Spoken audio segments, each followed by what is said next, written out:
Well, folks, today, guys, welcome to the CJX Comedy Cup Season 2, organized by Fragnation and supported by Ubisoft. It's going to be your boy Bullet on the desk with me. Joining us is going to be one of the best from South Asia, Mr. Aggressive. So, how are you doing today, my man? Welcome to the show. I do I think that there are guess, some issues from the yeah, side of Bullet. I I can't really guess fully hear we you are there, running into some or technical difficulties, folks, and probably we're just not able to hear each other wrong. Aggressive, can you copy that if you are able yes, yeah, to? yes, Yeah, now yeah. we can hear each other. Now it's There we go. working. There we go. Yeah, I was There we like go. There we wondering go. for a There we go. second. Yeah, Yeah. but for So now, yeah, ladies and gentlemen, we are now here at the Community Cup for Siege X, of course, brought to you by Fragnation and supported by Ubisoft. We are now going to be jumping on down over into today's game. Today we have a banger for you. It is going to be Dead3ye going up against the members of Hasib Warriors. Now, both of these teams, they have a lot of big names on their side, a lot of very old names, mind you, in the Siege scene from back in the past. So pretty much we're going to be going all the way back, turning back on the time machine to the prime days of Siege. And in Siege X, we have seen teams just completely come out of nowhere. A lot of practice squads that we thought never would have been possible are now possible here mhm. in Siege X, because a lot of teams are just being formed out. People are still trying to figure out synergies, but the tournaments, they have to keep on going forward.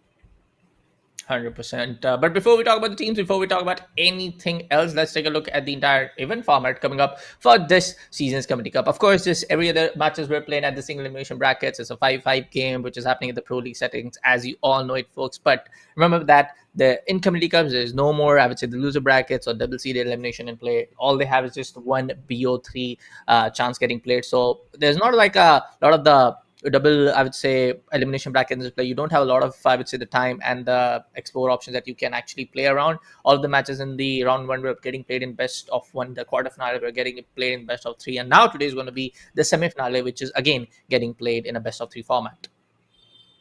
Yeah, they're gonna have to make this one work out in the best way possible, because with the prize pool being on the line, 25,000 INR for the first place prize, with everyone else getting 15 and 10 respectively. R6 credits are still going to be up for grabs though, so that's still a good chunk of money at the end of the day. Fourth place getting 6,000, fifth getting 6,000 as well, and sixth as well getting 6,000. So Ubisoft, they're being extra generous out here. So if you guys are interested in playing Siege competitively, which you should be, make sure to head on down over onto the Fragnation Discord, because this season is not going to be the end all be all season. We still have 2 more seasons to run. So there's a lot of Siege action to happen here in South Asia, and you don't want to miss out on any of it. 100%. And when we talk about the prizes, when we talk about all of the CGX action coming up in South Asia, but hey, before that, as you know, folks, Dead3ye facing up Hasib Warriors, and we'll talk about teams in a bit, folks. But as you know, this is not just about one company tournament. This is not just about a few of these initiatives being taken from the side of Fragnation, of course, the general support being given from the side of you. So we have tons and tons of tournaments coming up, and some of them have been already announced. As you know, the season 3 of the Community Cup is going to be happening in August, and of course the season 4 is also coming to your way very soon. So make sure that you have joined the Fragnation Discord server, and to do that you will find the invite link, the joining link of Fragnation's Discord in the description of the stream. But for now, folks, we will be Absolutely. taking a look at the map v2. If I'm not wrong, we will be switching up to the map v2s pretty soon. And yeah, Dead3ye Esports facing up Hasib Boys. And when we talk about these both teams now, aggressive, again, Dead3ye Esports have been in the scene for, I would say, almost 5 years now, more than actually 5 years now. Same goes for the side of Hasib Warriors. And when we talk about their map veto and the map picks, pretty, I would say, not extra out of the box, because as we have been, casting in some other regions as well, we have seen the adaptation coming into Lair. We have seen the adaptation coming into Night Haven, and all of the new maps coming in. But for this South Asia region, for these two teams particularly, we do see the bank being the first map where Dead3ye is going to be defending first. Second map is going to be Clubhouse getting picked up. And of course, Cafe is going to be the decider if we actually go on map number 3. Yeah, I do believe that a small little bit of an infographic problem is happening here. We're going to be jumping on in towards the Yeah. game in just a little bit, ladies and gentlemen. Remember that it is going to be Bank being the opening map here.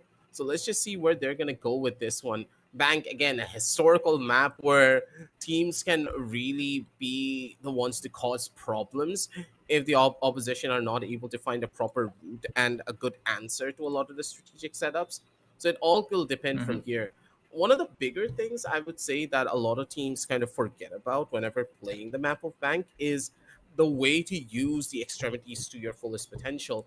A lot of teams kind of forget that, hey, there's a lot of different windows on the map of bank, especially on the outskirts where you can play for those vertical lines of sight, and it's very difficult for the defenders to even hold those positions unless they have a 1.5 or an ACOG in their hands for on a couple of the operators. Plus, if you go for a double pronged approach, especially on those upper floors, it's just close to impossible to get a good foothold on the map of bank as a defender, which is why historically most teams just don't play this map, which is why it is a very hated map in ranked as well, because it requires coordination and team chemistry to really pull off properly. You may disagree with me on that, but most players that Yeah, I play yeah, with, they absolutely hate the yeah. map. Bank getting a little bit of that rework, very small, I would say, very minute reworks back in year 7, if I'm not wrong, especially on the third floor side and the basement.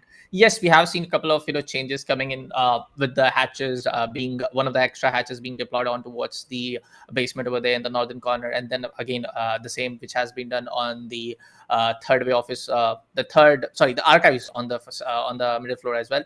But when we talk about bank overall, like, yes, even in the tier one, I would say the competitive series, when we talk about the advancements of 1.5x and actually being 1.5x being the meta, why some of these operators and some of these maps are getting avoided and getting played. I mean, in terms of that, Ubisoft devs have done a very, really good job with the introduction of Siegex. We are able to see a lot of that operators in the defense now getting reintroduction to 1.5x magnification scopes. And I would say this similar way is also being done on towards the attacking side. Some of these attackers have been given up an extra utility to play around with. So bank and any, one of these, not just about bank, I would say a lot of these, vanilla and the classic max coming in from the year 1, year 2 have been given up like a fresh approach, whether you are playing on the first 6 rounds, couple of rounds, and almost I would say on the same for the side of attacker as well.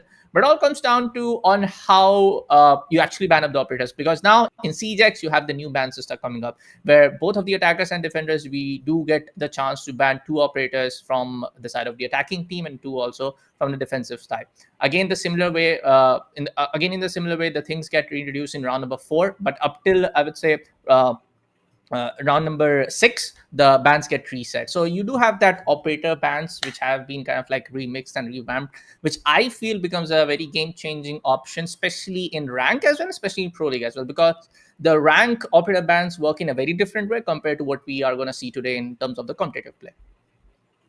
Yeah, we're gonna have to see where this is gonna go with this one too. But then again, on the opposite side of the spectrum, let's just talk a little bit more about what the other maps have in tow for us. You did say that Clubhouse is going to be going to be our second map for this entire BO3. So that also has Yes. a lot of question marks on it, because Hasib Warriors, like, let's going back over to season number 1, right? I did cast one of their games.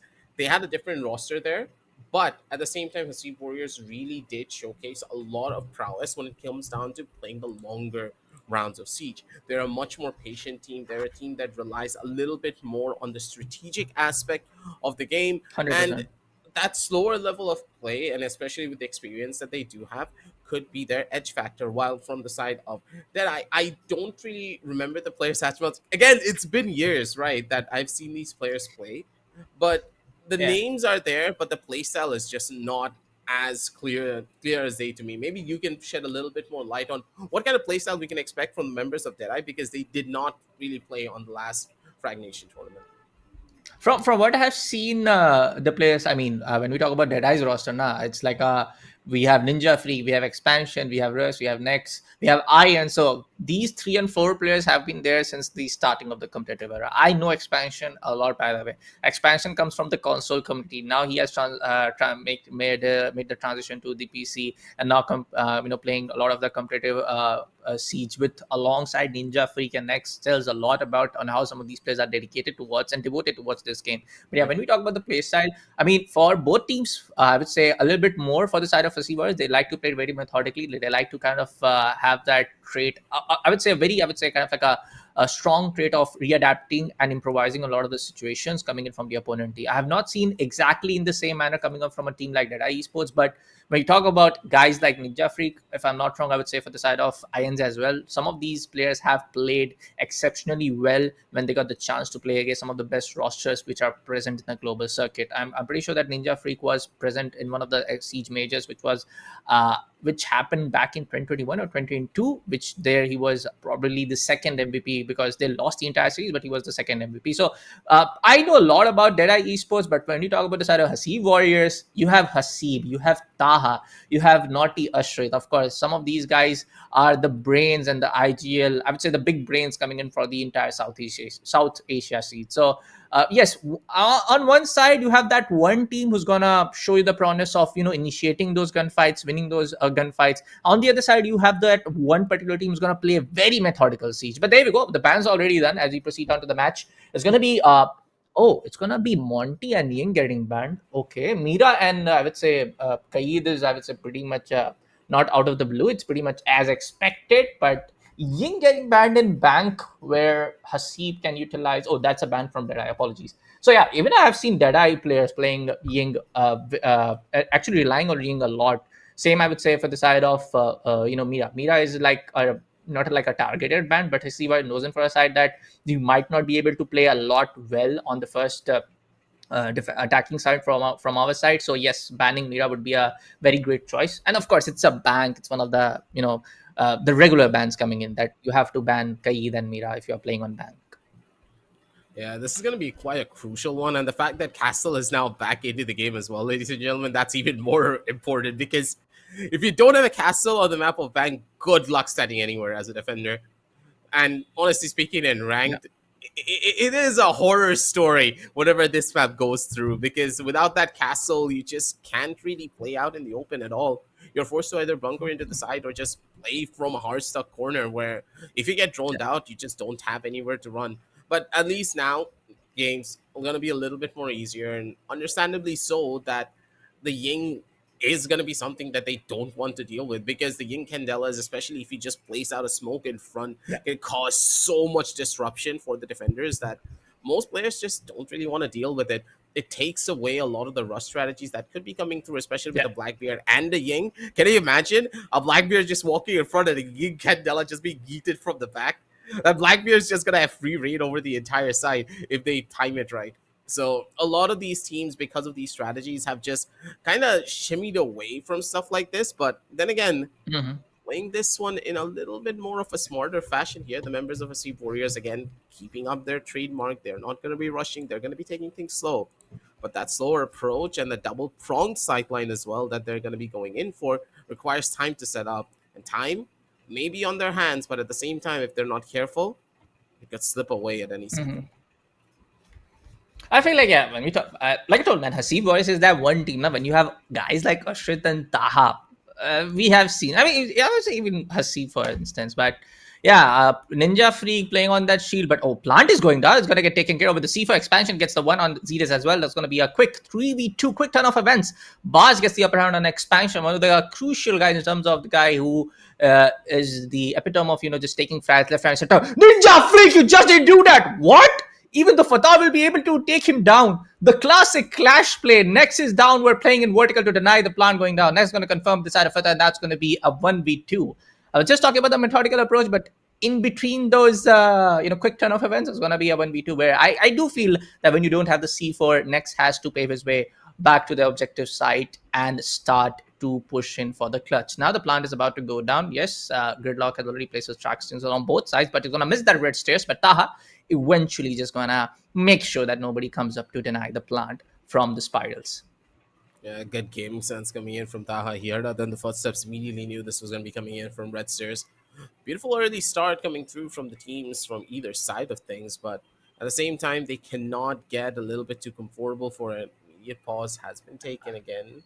Do believe that there was again some technical difficulties here as Yeah. they're trying to fix stuff up, but at the same time, the members of Hasib Warriors, they're just doing this one a little bit better.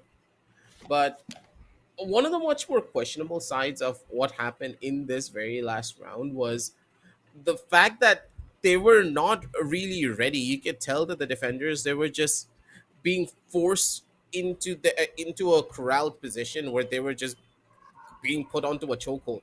This is one of the biggest problems of Bang. Only if you are not really spreading your members out to gain information on the defensive side. That second floor position is just so difficult for a lot of teams to get a proper foothold of because of this very reason, where teams just start to slowly migrate their way back into the side and they just give up the space for free. This is where you start Yeah. picking up on things such as the deployable shield to just have a little bit more of a stronger hold onto red stairs, or even try to contest the players that are trying to propel from the windows. Or even if you want to forget about the window, that's completely fine. You need to have a stronger hold towards the side of the janitor closet. Everything was missing from the side of Deadeye in this particular round, and the Sea Warriors just had that perfect setup. They did whatever the hell they wanted, and they did it in a little bit more of a relaxed fashion. And hopefully Deadeye, they understand this and they put the pressure on the attackers, because I say this all the time, right? That if you Yeah. allow the attackers to take pace of that entire half or have full control on what they want to do next, then you Yeah. as a defender have no chance of holding down the side. 100%. It's also most about the fact that when you're playing up the second floor objective now, when you're playing in the exclusive and CU's office, you have tons and tons of angles that you need to take care of as defenders. It is one of the sites which are just way too vulnerable from the northern angle when it comes down to the ATM and the loan area. Sorry, the lobby stairs area. Same, I would say you have to take care of the stock if somebody's trying to push in from the stock area. Same, it can be said if somebody just was any of the attackers. I mean, Hibana, Ace. Now we do have, of course, if I'm not wrong, a lot of these. I'm not wrong. I'm about to be sure about that. A lot of these attackers do have the secondary heartbeat charge coming up, so anyone can just easily gain access to the top square area, take control of the square stage, because we do see somebody from the Hasib boys playing on grid on the first round. But this time around, we do see the Betrayer Rose coming in from the side of Flores, and we also see the similar way that they have picked up Lion. So I do feel again they are going to be not that same methodical approach when they are trying to push up the top stairs, as we do see Frost and Clash on the same angles. This might be the play where a lot of the pressure will be getting made from the exterior ATMs and the exterior angles, as we do see Ace ling onto the same and trying to open up the 90 hallway breach. Now, when you try to open up the 90 hallway breach, the defense is vulnerable to way too many angles, and you have to take control of the entire stock hallway and the meeting hallway. Then you have to push down to the front desk, to the meeting room, which can be a little bit hard. But there you go, expansion Tetra, not going to miss any other shot. Going to take down the side of Fatar very early. Probably he was trying to make in an sideways in the top square janitor. I have to see where this is going to go. Ooh, a couple of shots here, missed opportunity from the Frost. But overall, them taking out on this Ace early on, it's going to be a big one for them. They want to really break up the windows anymore, and the Clash just being an absolute nuisance. Possibly a ban here in the following round, if not expected. But overall, things being taken slow here. Work your way up. Go in systematically. That's the name of the game for the members of the Sea Warriors, but they're just not really able to find any of these frags. Next just immediately comes in strong. That's another big kill, because now you don't even have that Demos to give you that track. You have no info to play for. And even if they gain a little bit of information and tiny bits of space because of the Lion, it's just not going to work. They have full control of every single angle on this particular fight, and they're just not allowing any of the members of the Sea Warriors to get space for free. And they're just like lambs out on a grinder, pretty much. They're going to be dying out soon. Yeah.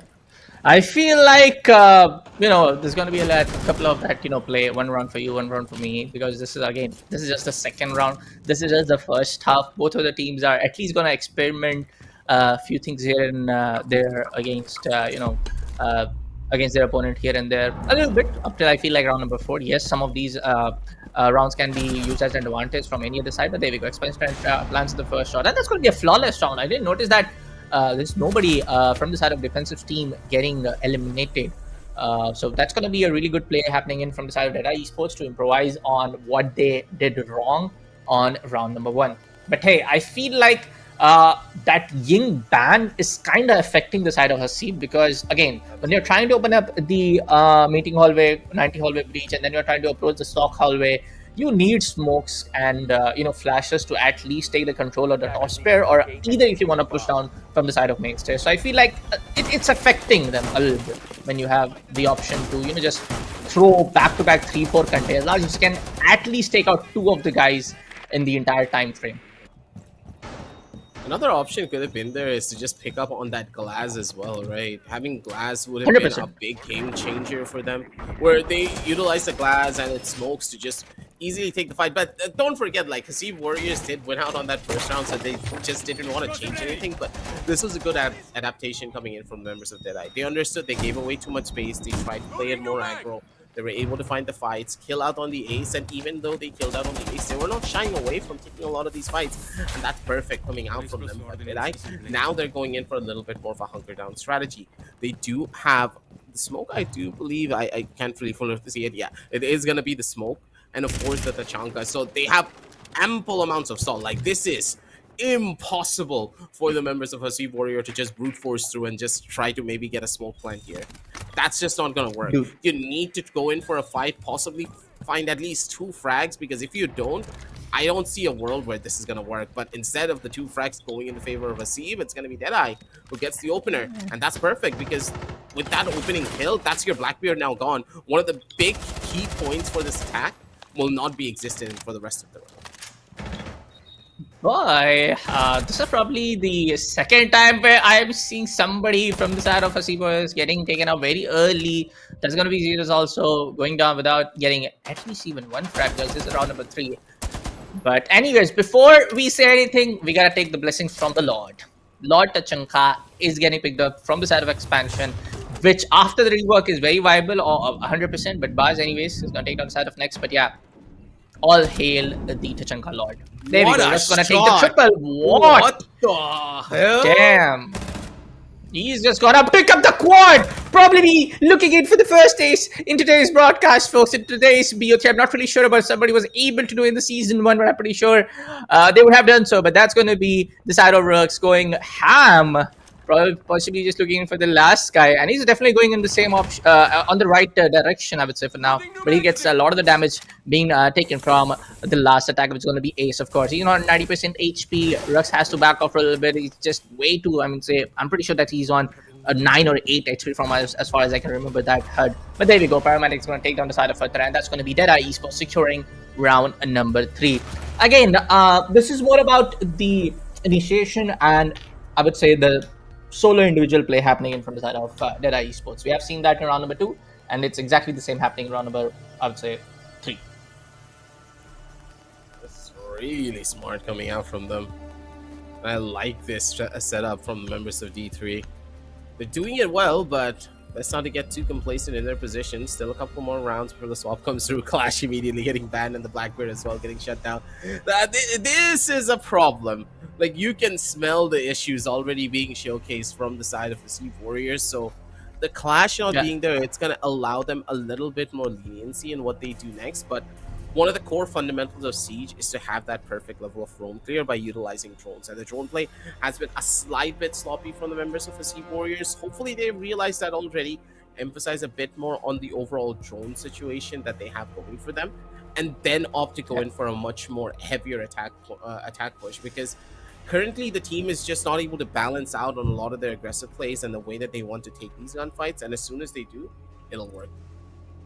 Oops. And of course, it's not a siege game here in South Asia. I mean, we don't have unfortunate disconnects and everything happening, and so it's gonna take a small little pause over here, and we're gonna come back to our beautiful faces just a little bit more. But hey, folks, we have a couple of information that we definitely need to share. It's not just about this initiative being done from the side of Fragnation and from the side of Ubisoft. We do have a lot of the it's gonna be real, because 2 of the members where they got disconnected, unfortunately, from what I saw in the text chat. But anyways, from from what I know and what have been given to from the entire organization, yes, we do have a lot of these activities happening, and the activities are as follows. We do have the dual seeds showdown, which is going to be a 2v2 face off in the team deathmatch mode, and winner will get 2400 R6 credits, and that will be at least what, half of the Pro League sets. And you can actually buy one of the Pro League sets, and then you have the battle pass. You can actually buy one of your favorite elites if you divide that, 1600 plus 1600. But anyways, that's going to run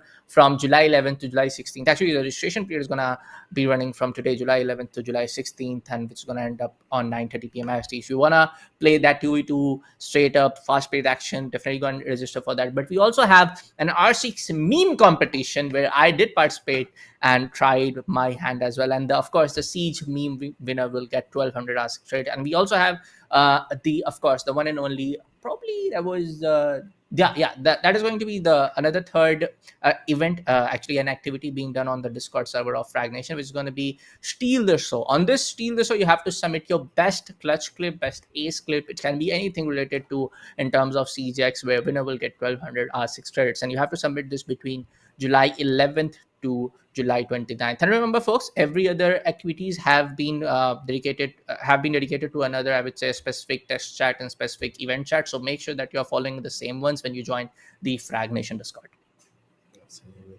But for now, ladies and gentlemen, we are going to be heading on down over into a short little break to set up the lobby and make sure the players are all fine and dandy. Don't go anywhere. We'll be right back with a lot more Siege action.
And we are back, ladies and gentlemen, to the CGX Community Cup Season 2. And yes, it has been a lot of technical difficulties here and there for us to get back in towards the game. But we are now back once again to bring you all of the action. Of course, this tournament is organized by Fragnation and supported by Ubisoft. Do not forget about that, ladies and gentlemen. There's a lot of goodies to be had for this entire tournament, not just for the players who are playing, but also for you guys on the community. Make sure to check out the Discord to see all of the amazing competitions that we do have in store for you. Bullet's going to be walking you through them again later on down the line. But for now, we have to talk about what the games we are going to be looking at. We did leave off on a 1-2 scoreline where the members of Dead3ye did have a strong foothold and a lead going for themselves. They had the momentum under the bag, but with the new bans coming through, being the Clash and the Blackbeard, this is going to be a drastic change in the overall gameplay for both of these teams. And now we have to see how both of them will be playing without having those shield ops online. Yeah. Yeah, I mean, for the side of activities and all folks, yes, we have 3 activities. We have Steal the Show, where the registration is, the submission is going from July 11th to July 20th. For the second event, we have Discord event. We have Dual Siege Showdown, which is going to be registration period is going to be from July 11th to July 16th. Again, R6 meme competition is going to happen between July 11th and July 29th. So yeah, we have tons and tons of activities going on. So I'll again request for all of you. I'll request all of you to make sure to join the Fragnation Discord. But hey, when we talk about the action which has happened up to this, we did saw a clean execution happening inside of Hasib in the first round itself, and then again it is the Dead3ye Esports to just not exactly play on the strategical play from coming in from the the defensive side. It's more about them actually able to win gunfights, them actually able to challenge out the entire I would say the methodical approach coming in from the side of Hasib Warriors aggressive. Going to be a little bit of an interesting game, that is for certain, from the side of Hasib Warriors, because I do believe that they're going to have a much more of an easier time as soon as they swap over on the defensive end, because they are a team that does well a bit more on defense. But Dead3ye has just been so well prone with their aim as well, that Rux has just, like, that 4K coming in from Rux really did send a message to his team, and they were able to carry that momentum forward so well to the following rounds. But can't really count the chickens before they hatch just yet. So for now, the setup looks to be well done by the members of Dead3ye here, as the setup's present and ready. But at the same time, what's the read here? Where do they go? Because the way that Hasib have been playing, their slower paced playstyle just isn't really working as they would have expected up against Dead3ye, because now that Dead3ye have started taking a lot more active space around the map, the element of possible surprise or just being forced out into a corner doesn't really seem to be working against them, because they want active fights and they understand that getting kills is going to be the most important part of them winning out on any round from the defensive side. Let's see. Again, I'm going to wait up till the first half to just lay down my upfront opinion that maybe this is going to be a good advantage coming from both sides. But hey, before that, Exponential gets the shot on Hasib. Back-to-back on the figure. He says it's not going to miss. Just playing on the really good angle uphill towards the square stairs. He's just going to get that advantage and the peak on towards the last 2 defenders standing over there. It's going to be Fenrir and Ninja Freak left arm with both of these operators having that anti-plant utility being in play. F-Tiger can block a lot of the visibility coming in, and the same goes in for the Toxic Babes to just give you the damage and stop the entire plant. We do see 2 of the Toxic Babes getting laid out on towards the window stretch, and another one to the kitchen area. But possibly it's going to be one more pick happening in from the side of Fenrir. Ooh, what a shot on Zedis. It's going to be a 3v2. Taha's going to push up onto the front. When it goes down, it just comes down to Ninja Freak being left out in a 1v3 scenario. Now he does have at least one. No more Toxic Babes left. It's going to be a straight up Fatar finishing off Ninja Freak in round before. And again, a very good and clean execution coming up from the side of the Hasib Warriors. You gotta love the blitz for that very reason. The choo-choo train is here and it's gonna run you over. Oh god, and whenever I see a blitz on Bank, I keep on getting PTSD flashbacks to before CGX came out. Like, I kind of stopped playing Siege for a while, right, in the middle. I came back because I wanted a nostalgia factor before Siege just goes away forever. And then the first thing I see is a blitz running straight at me all the way from the long hallway. And he's just constantly running. He's not gonna stop at all. Yeah. Then he flashes me. My teammates behind me die somehow, and then I die in the process too. One blitz. that's something that will stick with you for the rest of your life. I have been in a match, not exactly a rank match, but I've been in a match where you know, Monty, Blackbeard. Not this is not the time when Blackbeard rework was introduced in Year 9 Season 1. This is the time when Blackbeard was a normal Blackbeard. Monty, Blitz, Clash. It's more about shield versus shield.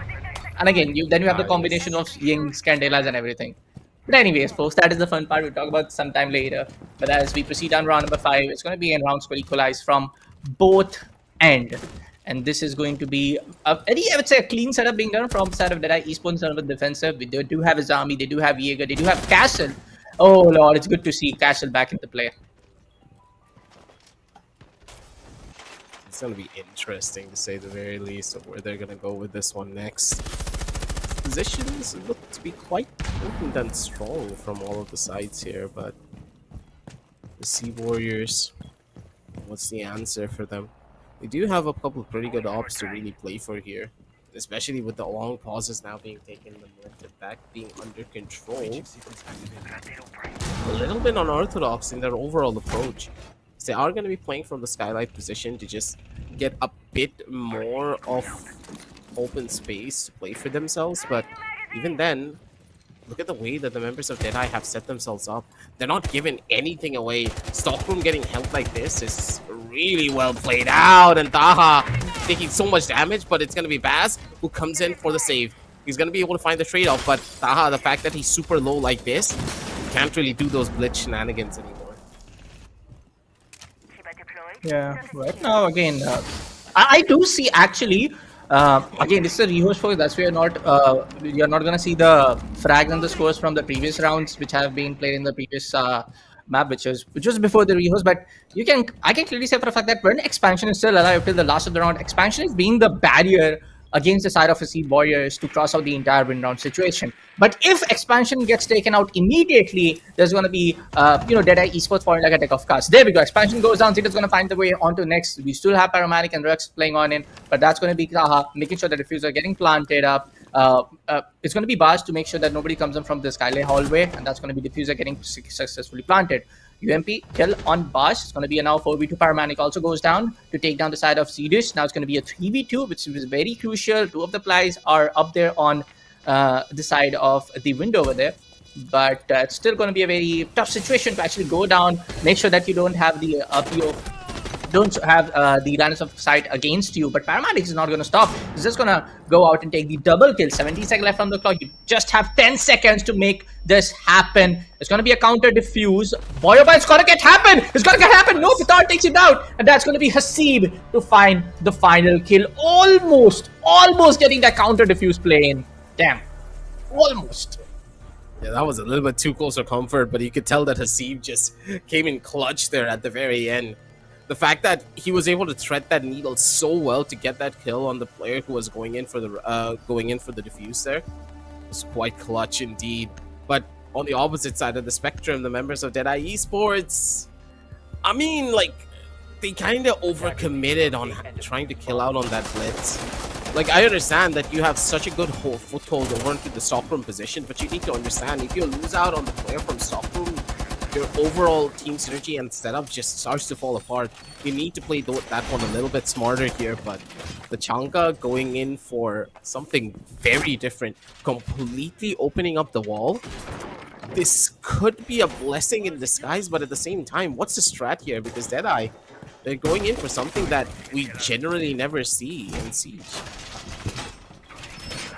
I would say it's just for me, from what I'm able to understand, it's more of like a expansion Tetra, Ninja Freak, and I would say same for the side of Paramanic as well, because last round he was able to step up. These three guys actually able to understand and being on the forefront to separate down the entire attacking play happening from the side of Hasib. I'm not just talking about the fraggers trying to do the job, it's also about the overall team coordination happening well from both sides.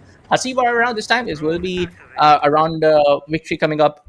Almost a very close one, honestly speaking, because it was almost a counter diffuse happening in from the side of Dead3ye Esports, but the 3-2 score line is a great one actually, especially on a map like Bank, especially on a map where you just have to take care of two much of these angles getting exposed and for the side of defensive play. As an attacker, yes, when the side is upon the turf or when the side is upon the second floor and the first floor, you do have a lot of flexibility to lay down the pressure onto defenders. But when the side is on the basement, it's actually a pretty much an obvious victory for the side of Dead3ye Esports, for the defensive team. But anyways, again, as we're talking about the basement side is going to get picked up, and Hasib is going to pick up the first kill upon expansion, and that's going to be Lord going down in the garage area.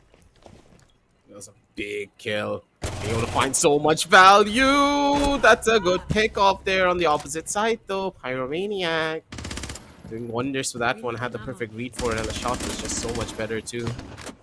They're able to connect, they have some space, and they have a good amount of information to really play for. Both sides now need to go in for a slight bit of a reset, but the Fuse just constantly being a nuisance here. He's going to be able to open up the entirety of the hatch, and that's going to be the first pronged approach that they need. But again, slow and steady wins the race. Still have 1 minute 30 seconds left on the clock. They're trying to slow this down over to a crawl, and the utility from the Tachanka is still present, so none of the members of Hasib Warriors can really do anything on this side as long as these players are still alive. They need one more frag to really open up the entirety of this basement and allow them to have an easier time to go in for the approach. And this kill needs to happen in the next 30 seconds, because if they try to rush it, it could be an issue. And that's the kill that they were looking for, ladies and gentlemen. Hasib on the knock. He's going to be able to sneak through the cracks, find one, and this will be the biggest game changer for them. He should be able to force his way up completely at this point of the game. If he has the courage to do so, he can gain so much space for it.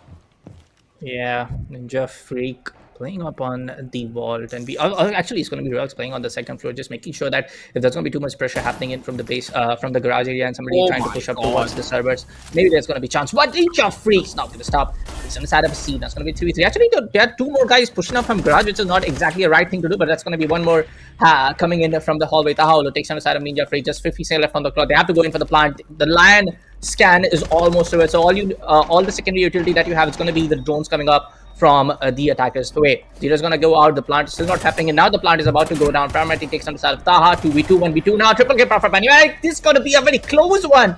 It's gonna be Fatar now left out in a 1v2 from a 2v4. It's gonna be a 1v2, but Fatar is gonna take down the side of Rux, and it's a very clear 1v1. Fatar very low on HP. The connection is gonna go in. He doesn't have the C4 though, but he still have one of the Goyo connections left out, which can be played up in a very sneaky way. But it's just gonna push in through it with the 2.5x. Gonna get the 8. He's gonna get the quad clutch happening in from the side of Paramedic with the Goyo. I mean, Goyo's gun is definitely not made for long range execution, long range gunfights. But as he gets the chance to push this through the wall, push it through everybody, it's gonna be a great play happening in from Paramedic. It's just not about this round. We did saw him laying down the effort in terms of just not letting the attackers to push through all the way in the top floor objectives as well. So that's going to be a 3-3 side, and now it's going to be the attacker and the defense swap happening, and of course we're going to see the new bans coming up in play. Absolutely. Both teams just so evenly matched. We could be looking down at the barrels of a possible 3A map extravaganza, ladies and gentlemen, because if both squads are this good in clutch situations, and if they're this calm and collected, this is bound to be the game that we all know what to expect from. And again, remember what I said in that last particular round. They need to get the kill within the next 30 seconds. Otherwise, they're going to have a lot of problems. They got the kill, but they were not really able to take the space from that kill that quickly either. So they just got put onto an hold, and Pyromaniac just went crazy, being able to find those 2 frags right there. That should not have happened without a trade, but sometimes the players just pull off miracles, right? And they're starting off on the basement side once again, pretty much the exact same setup coming through from the defenders. But a Fenrir will be coming out, and that's going to put an instant stop to a lot of the rushes that could be given out by the members of Dead3ye here. This swap is a necessity, but at the same time, Dead3ye, I do believe that they're playing a little bit more for the comfort here. Hibana will get picked up, a possible IQ being taken as well. Grim, pretty standard. And of course, the Blackbeard will go through the first initial half at least, because we all know for a fact that Blackbeard is going to be the thing that gets banned next. Let's see, man. I would say for the side of Dead3ye Esports, as now they're going to be on the attacking side, I want to see what different that they can do on Bank. I have seen them personally play a lot on Bank to be frankly speaking. But again, on a map like Bank, Border, Clubhouse, Oregon can be added in that map pool as well. There's not very out of the extraordinary, out of the extraordinary blue that you can try out things and go in for the side execution. It's gonna be simple, laid down rank strategies, or you can just say call the vanilla strategies that you can play out. But anyways, we do see Dead3ye Esports actually going inside the map pretty early from what we saw from the side of Hasib. They are trying to take the map control as early as possible. But ooh, a little bit of that trade could have been played on with it. But the C4 is going to connect against the side of Rux while coming with a very early kill against the side of Rux. But yeah, they need to make sure that expansion does have the advantage upon towards the yellow stairway, which can be used as an bait. But next is going to take down the side of Hasib. A quick trade is not exactly a quick one, but yeah, the trade is going to happen. And manpower is going to get equalized. Look forward to what we have in store for us next. Both sides have just kind of opted for a little bit more of a reset here. Just try to figure out the different avenues of the map instead. Not play it as risky anymore. But overall, I mean, take things slow and take it easy, right? Don't really want to overcommit on any of your fights, especially on the utility margins. You still have ample amounts of time, but the positioning, Ninja Freak, you gotta drone out places, buddy. And without these drones, it's just gonna be a problem. Baz, though, does take a back seat on the back for it. Good for the double, and that's perfect. Those are the traits that you wanted, and now it's all up next to just try and maybe find something. He does get it, though. Exodus getting shut down. 1 minute left on the clock. Ample amounts of time for him to go in for a clutch here. He just needs to play it slow. He needs a tiny bit of information. Any one player who gives away that slightest bit of noise will be a saving grace for his entire squad. They're going to be able to try to pick up the diffuser at the bare minimum, but you can tell that the discipline coming through from the members of Hasib Warriors, this is where the team really starts to shine. When the pressure is mounting, there's absolutely nothing that can stop the squad. Hasib Warriors does have the man advantage for now. Next, having the diffuser in play, doesn't have any more Fragnation, which can be used up as a pressure bait against his opponent, but he needs to find his way up towards bomb A side. He wants to go in for the execution. Still have one toxic babes left from the side of Qatar, and almost the same from the side of Taha, but hey, he's just gonna go inside. And I mean, there's just too many utilities that you can counter, man. I know you are IQ, I know you can spot those utilities well, but he didn't have the time to just spot every one of them, mark it, and play accordingly. So yeah, that's going to be an Hasib Warriors round win coming up on their side on round number 7. A well played round indeed from the members of Hasib Warriors. Instantly warrants out pause coming in from the side of Dead3ye, as they really do need to talk about what's going on for their overall game plan. As drone wise, they just didn't really do anything. Ninja Freak as well could have utilized a little bit more drone prep work and then opted to go in for that swing, but instead he made a lot of noise over onto the office side and then just got completely domed because he wasn't mentally prepared for what could be awaiting for him on the opposite side. You have to expect that in Siege, especially as a game, if you make a lot of noise, someone will retaliate soon enough, and the fact that he stayed in that position for that long, making that noise, someone is gonna come knocking.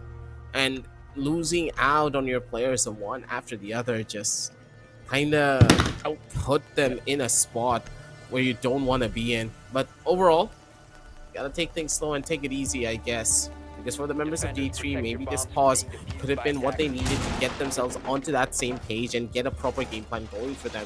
Because of Hasib Warriors, they're kind of running away with this one.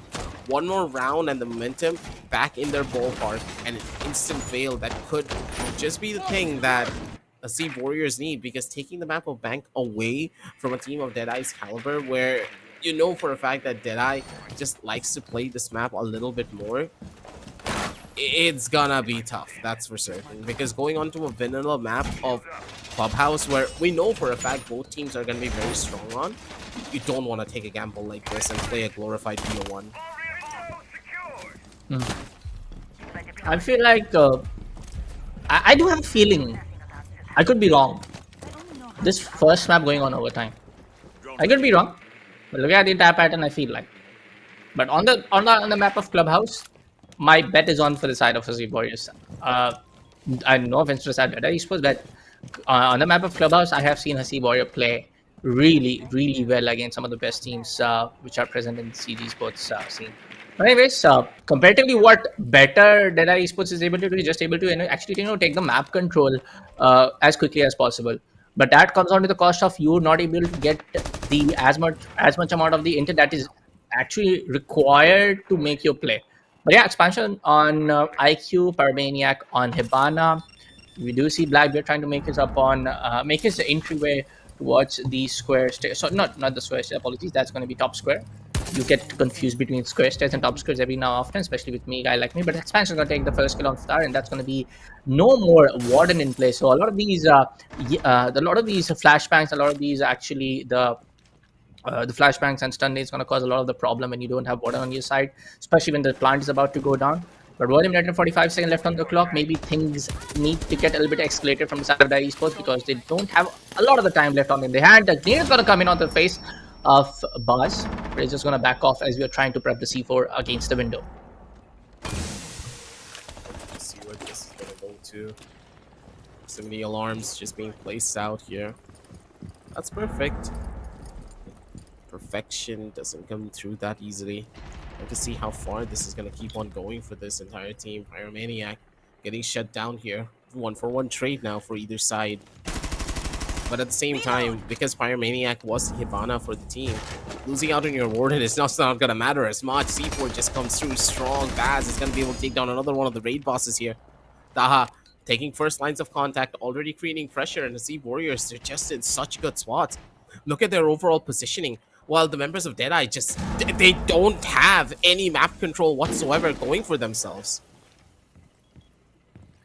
Yeah, 45 seconds left on the clock. This is going to be a pretty quick turn of events which needs to happen for the favor of Dead3ye Esports. Baz not going to miss the double kill. The second one comes in. The expansion vector is still alive and kicking in. Zeras goes down. 30 seconds left on the clock. Next is very low. An HP expansion going in for the drone work that needs to be done a little bit more from his side, which he feels. But yeah, no more utilities left for the side of extra utility left on from the side of expansion. Next can maybe put up the pressure on vertical play, but now he's going to take down the last guy. Actually, the second last guy, and that's going to be a 1v3 in play. I don't see this clutch happening in with the amount of time left, so it's going to. I feel like that's going to be another round victory happening in for the side of Hasib Warriors with the 5-3 score line. Possibly so.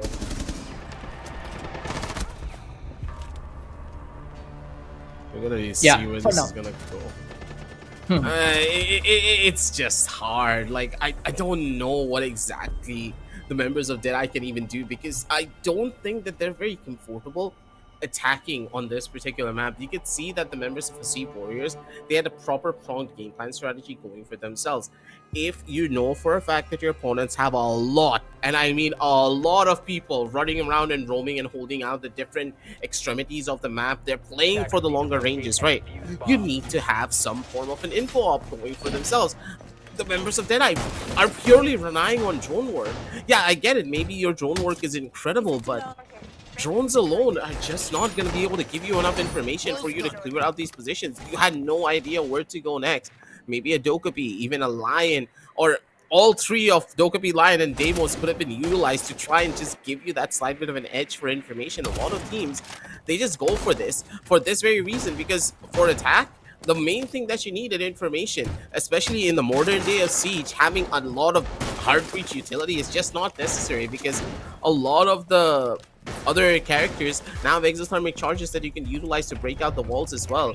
And with Kaid not being present, you don't even have to worry about a possible denial of utility in most cases, because how much can the mute jammers really do? But information is going to be a key factor to win out on a lot of these rounds. Yeah, let's see, man. Things are going to be either very interesting, where you see Dead3ye Esports pushing this all the way to overtime, because I know for sure that if Dead3ye Esports are able to make this a 5-5, Hasib Warriors will make sure that they are the first team reaching the map point. But for the side of Dead3ye Esports, that particular play and the particular kind of play, I would say the mindset shift needs to happen as soon as possible. Right now, we do see Zedus picking up that Melusi. A lot of that trap operator play happening in. You do have Tubarao, which can be an anti-gadget play. Melusi, the trapper, I would say quite the opposite from, not quite the opposite, to counter it out on the opposite side. We do have the anti-gadget, RAM, of course, the expansion Tetra going in for the Bees in play, which can give you a way lot of the info in those very close quarter scenario. But yeah, let's see, man. We do see the RAM, the blue guy, hard breach drone. I'm really sorry, folks, but that's the exact name of that RAM's unique ability. So I have to say, as a caster, that See, yeah, wait, blue guy really? hard breach. Yeah, that is a beauty drone. BUI-GI. Oh, I forgot. I just call it a ram drone, bro. I mean, yeah. Anyways, the Fatar is going to get a lot of the damage being done, but that was possibly coming in from the side of expansion Tetra. That's going to be two of these operators being very low in HP. That's going to be first the Mozi and Tubara in play. Now, again, Mozi has the C4, one of the very hard utilities which can be very crucial. The same I would say for the side of Fatar, but he has the Zoto canister as well, which can slow down, give you a whole lot of court control, especially on a site like this. So both of these operators needs to remain alive even before the C4 kicks in. This is just such a hard position for anyone to hold as well. One of the hardest sites, I would say, is going to be Tellers, but... Hello, expansion? Expansion? What was going on through your head to go in for a prone like that, especially on the side of a hatch? That is slight bit questionable, to say the very least. Exodus is going to be able to find out another. And... this attack could have been mounted up a little bit better here because you already dealt out the damage. You had the information, but all of you just started to peek out on different angles by yourself. The members of Dead3ye just making a lot of very simple mistakes, and that's going to be costing them here. Shots are good coming in from Rux, though. He does find one, but at the end of the day, it's just not going to be enough. Exodus is just the final boss on the server, it seems.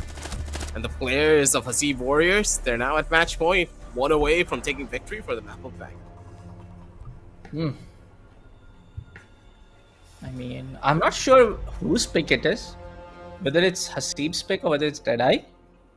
But again, I'll remain strong on the same side. I have seen Hasib Warriors play way too good on the map of Clubhouse. So if they're able to win Bank, I think like I feel like Clubhouse would be much more easier for them to just straight up eliminate the side of Dead3ye. And right now, Dead3ye, they do have at least no, they don't have the technical timeout left. So they have all of the timeouts which have been expired. So that again, the momentum shift and the mental shift needs to happen as soon as possible as we proceed down to round number 11. But yeah, if they're able to push this down to overtime, I don't know, man. I don't know if that's gonna happen or not. It's a long road, not exactly a long road because you just need 2 more rounds, make it to 6-5. But still, making a 6 seems a little bit hard for the side of Dead3ye Esports compared to what we are able to see from the side of Sea Warriors. But one thing that I wanted to point out, which I completely forgot, I have seen Dead3ye play a lot, especially it was side of Ninja Freak or probably it was side of Next in the previous Savage tournaments in the community scene of Cinema 60 here in Southeast Asia. They love to play Ying. Now Ying not getting banned from either side and them not playing Ying on a map like this, I don't know. They have to kind of like be very flexible in terms of their operator picks as well, coming up on a scenario like this. Let me just see where this thing goes as well. I'm really sorry. I'm literally mic hogging at this point of time, aggressive. No, go on. I mean, it's Siege, you know, nah. I can literally talk for hours upon hours. No, that's completely fine. Like as I said, like there are certain moments where you just let your co-caster talk, and this is just one of them. When you get overly passionate about something, that's when you know that the desk is really interesting, and you have people who can just talk about the game for hours. Just like here, you can see that Bass, he can play the game for hours because he just shut down Rux before he was even able to do anything. That's your Deimos now off the board. One of your primary info gathering operators is now no longer present. So now what do you want to do? It's just not about the info anymore as well, right? There's so much other stuff happening to Pass. He is just living rent-free in the heads of Dead3ye. He finally gets shut down, a menace to society pretty much because he was overheating there, but his teammates are just going to be able to pick it up here. You just took out the Buck, one of the primary players that could be playing for the vertical, and you shut down Rux as well. So what do you do now? You can't really even go in for a proper fight from the side of from the side of tunnel, so you need to play from the main entrance of garage. Yes, they're going to be able to open up on a couple of the hatches, but the members of Hasib Warriors, they need to make a very significant mistake for this one to be an issue. Oh, never mind, the mistakes are already piling up. That's 2 players already down. As this goes over to a 3v3, still a pretty significant advantage for the members of Hasib Warriors, but as long as the members of Dead3ye are able to get these picks off slowly, things are looking a little bit better for them. Okay, let's see. But as the time suggests, man, there's not a lot of time left for the side of the Esports, as they do have one of the exothermic charges left for the side of Thermite. Same, the concussion mines, the concussion nades are still left from the side of expansion, so that play can actually happen if they're able to take the control of the vault or maybe the blue stairs. But oh, as soon as the concussion mine goes out, the peak is going to come up from the side of Taha, but Taha will eventually takes a lot of damage from the side of Nex, and that's going to be a 2v3. Now this is the opening which they needed. The thermic charge needs to go down, the wall needs to get open because they don't have the smokes. Oh, they have the toxic waves left out though, but they don't have the Zoto canisters in play. The Goyo's flame is still going on. He's just trying to go in for the plan. Not going to happen. They have to put in the pressure from the hatch. I don't know if they are trying to push from the hatch or not, but they do have one of the guys trying to peek the side of Tabaro. Zenith gets a double. Ninja Freak takes out the side of Zenith. That's going to be a straight up 1v1, and Ninja Freak will clutch it out for the side of Dead3ye Esports. After 4 straight rounds, it's going to be a victory coming in from the side of Dead3ye Esports. This was such a necessary win for them too. This was match point, ladies and gentlemen. Pretty much their backs against the wall and the pressure mounting. That's exactly where this team is really starting to shine here. The members of Dead3ye found their mojo once again. They just need to hold on to it for as long as they possibly can. Even through the depths of hell, with 2 of their players going down that early, Hasib just giving away his life. It's an issue, right? Because generally what happens and what do you do whenever you lose out, whenever you get that first advantage? You're just like, okay, I'm not gonna overhit anymore. This is where I stop. Always play for the man advantage. These are the golden rule of any player or any coach, because normally rounds, especially in professional levels of Siege, are only lost when your players really start to overheat, because that's what the ego starts to show and your players take peaks. But then again, like, we are not really focusing on that aspect alone. The members of Hasib Warriors just have such good mechanical prowess that they expect to win out on every fight. But whenever you're at a match point situation, that's when you know that your opponents are playing their hearts out, because they know either they get these clutches or it's all but over for them. So in those kind of situations, you allow your opponents to just fester in the positions that they normally are in, because that's exactly the point of time where the desperation starts to kick in, and you as a defender can really capitalize on those points. And hopefully the members of Hasib Warriors, after that last round, they've been humbled a little bit. So here is where the big point change comes through. If, let's say, the members of Dead3ye are able to take this round away, they have enough momentum and a good understanding of the map flow to really take this game by the horns and be able to finish this one off. While on the opposite side of the spectrum, Hasib Warriors, they just need 1 to win. So this 1 win can propel them so far forward in the following map as well. 100%. But also, just to point it out, in the last round, it was also about 2 of the players actually not using their secondary utility, sorry, the main ability not exactly well. When Fitar went down, he did have 2 toxic waves left out. He would have just thrown a 1-way to the garage. Sorry, I'm talking about the garage, apologies. 1-way towards the side of the main basement hallway, on the lockers hallway, and 1 towards CCTV, and that was done. He was just waiting it for the Goyo flames to go out, and then he used that toxic waves onto the angle of CCTV launch. But again, these are some of those few mistakes which were capitalized onto from the side of Dead3ye Esports in the last rounds. Maybe they just need to shut that down, but ooh, it's going to be expansion out of nowhere on towards main stairway, take down the side of bars, and then trying to put up a lot of the pressure. Maybe this Demos pick is gonna prove them a little bit right, but ooh, expansion, really neat angle on Fitar. No more toxic babes in play, no more on-point Goyo plays in play. I'm pretty much sure the Volker connections have been placed out, and other operators can just counter it out, trigger it out. But Zetas finally going to take down the side of Expansion. Now in a 3v4. But ooh, Perumania comes up. Taha going to take down the side of Rux. Going to 1v3 you. And boy, oh boy. Dead3ye Esports now having all the advantage in the world to win up the second attacking round back to back. Maybe. I can not say for sure, but this can be the start of the comeback coming in from the side of Dead3ye Esports in map number 1. Absolutely. This is where it all begins, ladies and gentlemen. If the play is done out properly, there's absolutely nothing in this world that can stop them. As the members of Dead3ye in the position, in the spots, and now Exodus. What are you going to do to try and bring this one back? Can't really fight into it anymore, but never mind. Maybe he can, but Pyro not giving an inch of space away. His teammate can always rely on him to hold his back for that one. There's a good round coming in from the members of Dead3ye here. 6-5 as now given the chance to go in for the equalization. Overtime, not really a far-fetched story anymore now, is it? If anyone can do it, it has to be this team. Oh boy, 6-5. Yeah, couple of basic mistakes from both sides.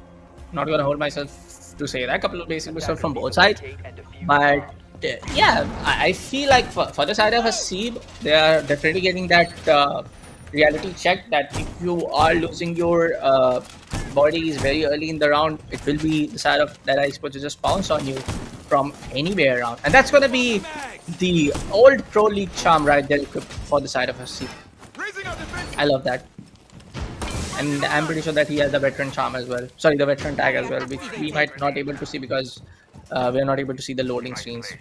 But anyways, apart from those veteran charms and the flex coming in from these players, it's time for Hasib Warriors to either shut this down or it's time for the side of Dead3ye Esports to take this to overtime.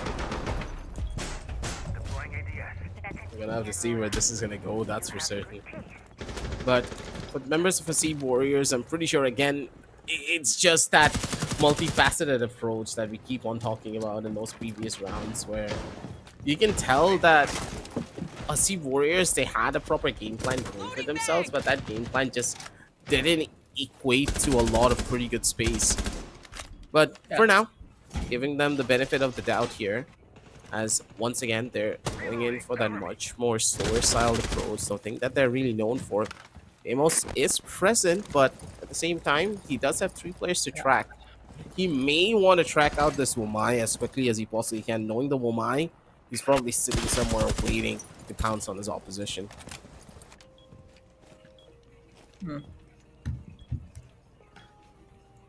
I feel like Dead3ye Esports is gonna take all the time in the world. Seriously, all the time in the world up till 40 seconds and 50 seconds left in the round. It's gonna be the classic 8 second, 12 seconds, and 12 seconds execution which you used to see in year 5 and year 4 of the siege. Which is, I feel, gonna be the play happening from side Dead3ye Esports as Gmus are wrapping on towards the plaza, exterior plaza of this compound over here. But ooh, Hasib gets taken out. Taha gets taken out immediately. Back-to-back kills happening from the side of Dead3ye Esports. Just 2 boys left. Fatah needs to make that C4 play happen. Not gonna happen. Triple kill coming in from the side of Nex. And boy, I may be saying this early, but it's time for overtime. Doesn't really feel early at all, because Baz might just need to channel his inner Thanos if he wants to kill everyone here. Not just snap his fingers to kill half the server, but snap both of his fingers to take everyone out at the same time. But Rux, his pre-fire is just so much better. Had the information that he needed, and poor old Baz just walked into it. Overtime, ladies and gentlemen, as the bans are now restored coming in from either side. There's going to be no changes whatsoever, but remember one thing.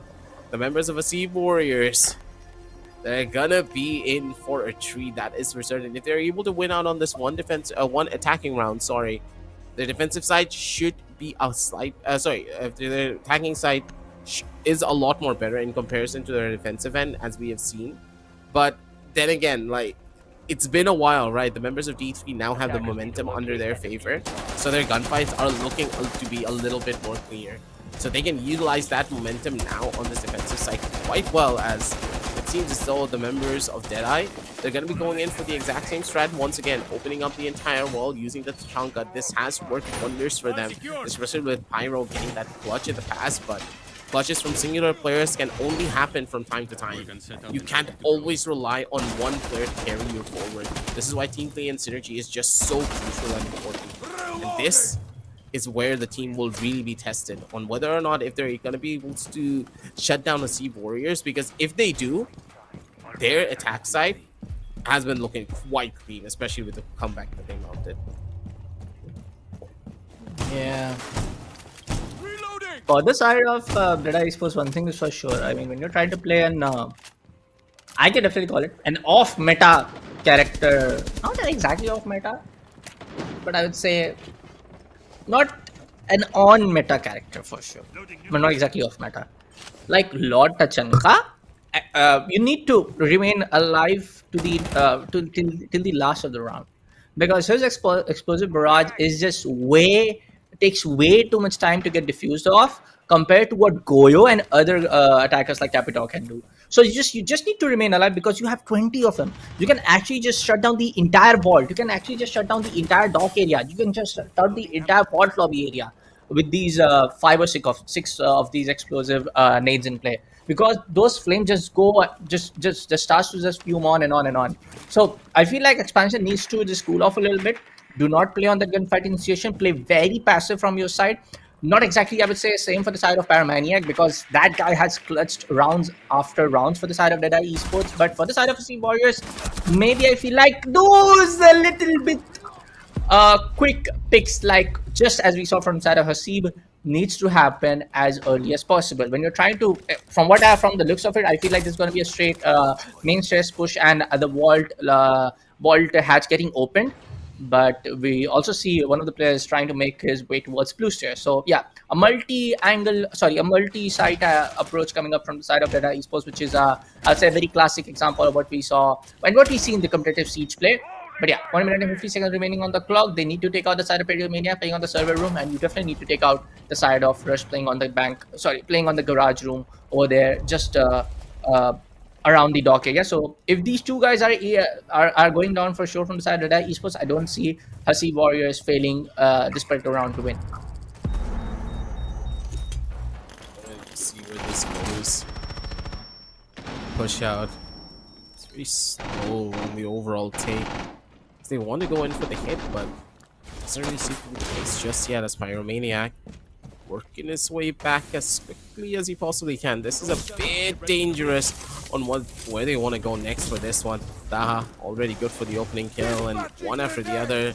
This overall setup that the members of Dead3ye have is just slowly but surely falling apart. The Chunka still going to be able to cause a good chunk of damage here and slow it down over to a crawl, but at the end of the day, 21 seconds left on the clock. This is going to be a problem. They can't really go in for the diffuse. They can't even go in for the diffuser just yet.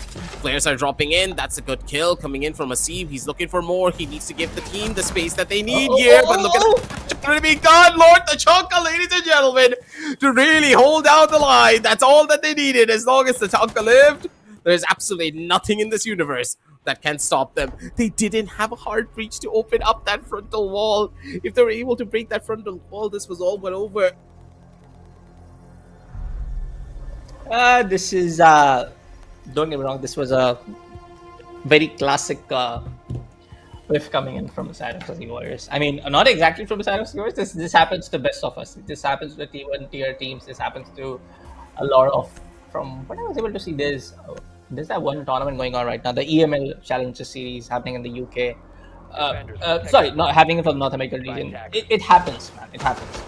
Like, we don't have the utility which is needed for the site execution. Everybody is just trying to push in for those gunfight approach, the gunfight initiation, and just trying to take out players on the individual level. It happens. So that was that, but that's gonna push you on the overtime match point for the favor of Dead3ye Esports. So either it's gonna be all the way getting pushed around the 14-15, or maybe it all comes down to Hasib Warriors not winning out first map, even though they were the first team with a 6-3 scoreline. Mind you, folks, not 6-4. It was a 6-3 scoreline, and Dead3ye has come all the way to 6-7 in overtime match point. So that tells a lot about the sheer adaptation ability coming in from the side of Dead3ye Esports, which was on a similar level, I would say, from the side of Hasib Warriors up till 6-3 scoreline. And this form of a smart game plan that they have is one of the other big key points that a lot of teams will not really talk about. You can tell that Hasib Warriors, they have a systematic planned approach on how they want to reach the site, but after they reach the site, they don't really have a plan to really get the diffuser down, right? You could tell that they were kind of lost after what to do after they get close to the site and they clear all of the defenders. Because as long as the Tatanka lived, you needed to have one player jump in from bank Voltage a lot more earlier, because you knew that you were gonna get slowed down there. You needed another player ready with that knock to just take over that position as quickly as they possibly could. They could have utilized the timing way better, but potato, potato, tomato, tomato. There's not gonna be enough that was gonna be given by the members of Hasib Warriors in that last particular fight. But maybe this is where the change-up really does happen, as either they find this one out for themselves, or this could just all but be over if they're not careful. Still a chance, an opportunity presented at the end of the day for the members of Dead3ye to really just drive this one back home, but still a lot more questions to be had, because the way that Dead3ye have been playing, they're a little bit more of a coin flip. If one of their players really starts to pop off, this round is all but theirs. Yeah. I feel like Dead3ye Esports are now in the momentum play. It's not about strats anymore. It's more about the sheer momentum that they have right now. That as soon as they get the opportunity to do so, they take control of the blue side. They take control of the server room and just try to push down to CCT. But ooh, Hasib, eastern side approach, no more demons, and that demons was actually causing a lot of trouble for the past 2 rounds for sure. He was able to give a lot of information happening in those 2v3 and 2v4 scenarios, because yes, he gives away those. He gives away his own position while processing that death mark ability, but it also comes down to directly just having the information, a real-time information and the positioning of the marked player. Right now with 34 seconds left on the clock, I do see her C-Voice happening there, but next is actually going in for the plan. Where are the toxic waves? Where are the C4s? Pop that smokes in Fatah. What are you trying to play? But the fuse gonna get successfully planted. They have no idea how that exactly went down. With 35 seconds left on the clock as I speak, it's going to be a C with the double kill. Now the rotation comes up on towards the archives. Taha gets one. Next is going to take down the side of Taha. The trade's going to happen. Hasib's going to also get taken out. That was a wall bang. That was a wall bang. The counter defuse is happening in. Paramedic is just going to be remain there. Fatara gets taken out immediately. And I don't think it's going to be a victory. It's going to be a straight up clutch happening in from the side of Zetas. He doesn't have the chance. A triple kill coming in from the side of Paramedic in a win-win scenario. He has to plan down. He has to left it out. Possibly can happen. But oh, Zeta gets the chance. He has the time. He can actually do it. I feel like he can do it. But that's going to be a 7-7. Scoreline. Oh boy. Oh boy. Even I got confused because you need 6 seconds to defuse, if I'm able to remember it correctly, or 7. This was like right on the dot, too. This was way too close for comfort. Good God, ladies and gentlemen, this game is going the distance. That is for certain. This BO3 is going to be the game of the night. That is for certain. Still, make sure to grab your dinner, grab your popcorn. Doesn't matter what the hell you're eating. Just grab everything and then sit down with us, because this is the game of this tournament. That is for certain. 2 squads that are not willing to give up. Get these clutches down up to the wire, up to that very last second. This is where Siege is really at its peak. And now, we just have to see who's going to be the ones to cross over on that finish line here for map number 1, mind you. There's still 2 more maps. So we are in for a long night.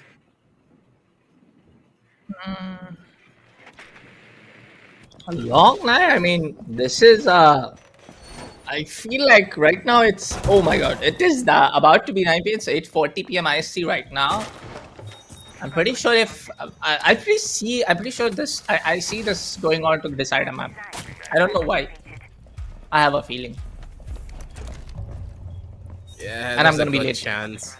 Yeah, there's still a very good chance that this is gonna go that far. There's like a lot of different things that are gonna be happening throughout this entire series that we can't really quantify as easily, but just have to hope for that the setups just are going to be looking a little bit better for the side of Hasib Warriors at the bare minimum. But Where will this one go is the real question. As Dead3ye are just in a world of their own, I would say, because they're relying on pop-off plays from certain players to really give them that edge, right? Players like Pyromaniac, Rux, or even Expansion or Nex, if they're able to find those individually brilliant plays, then Dead3ye are just the ones to win. But Hasib Warriors, you can tell that for their team, it's not about the individuality. It's about the team doing so well together. That's gonna give them the edge. One side's requiring teamwork and potential to really go through. On the opposite side, it's just that one singular player's brilliance to really give them that change. We can't really say who's gonna win based upon the statistics anymore in that fight, but Oh, maybe Bass finding this opening over towards next with his pants down. Now that could.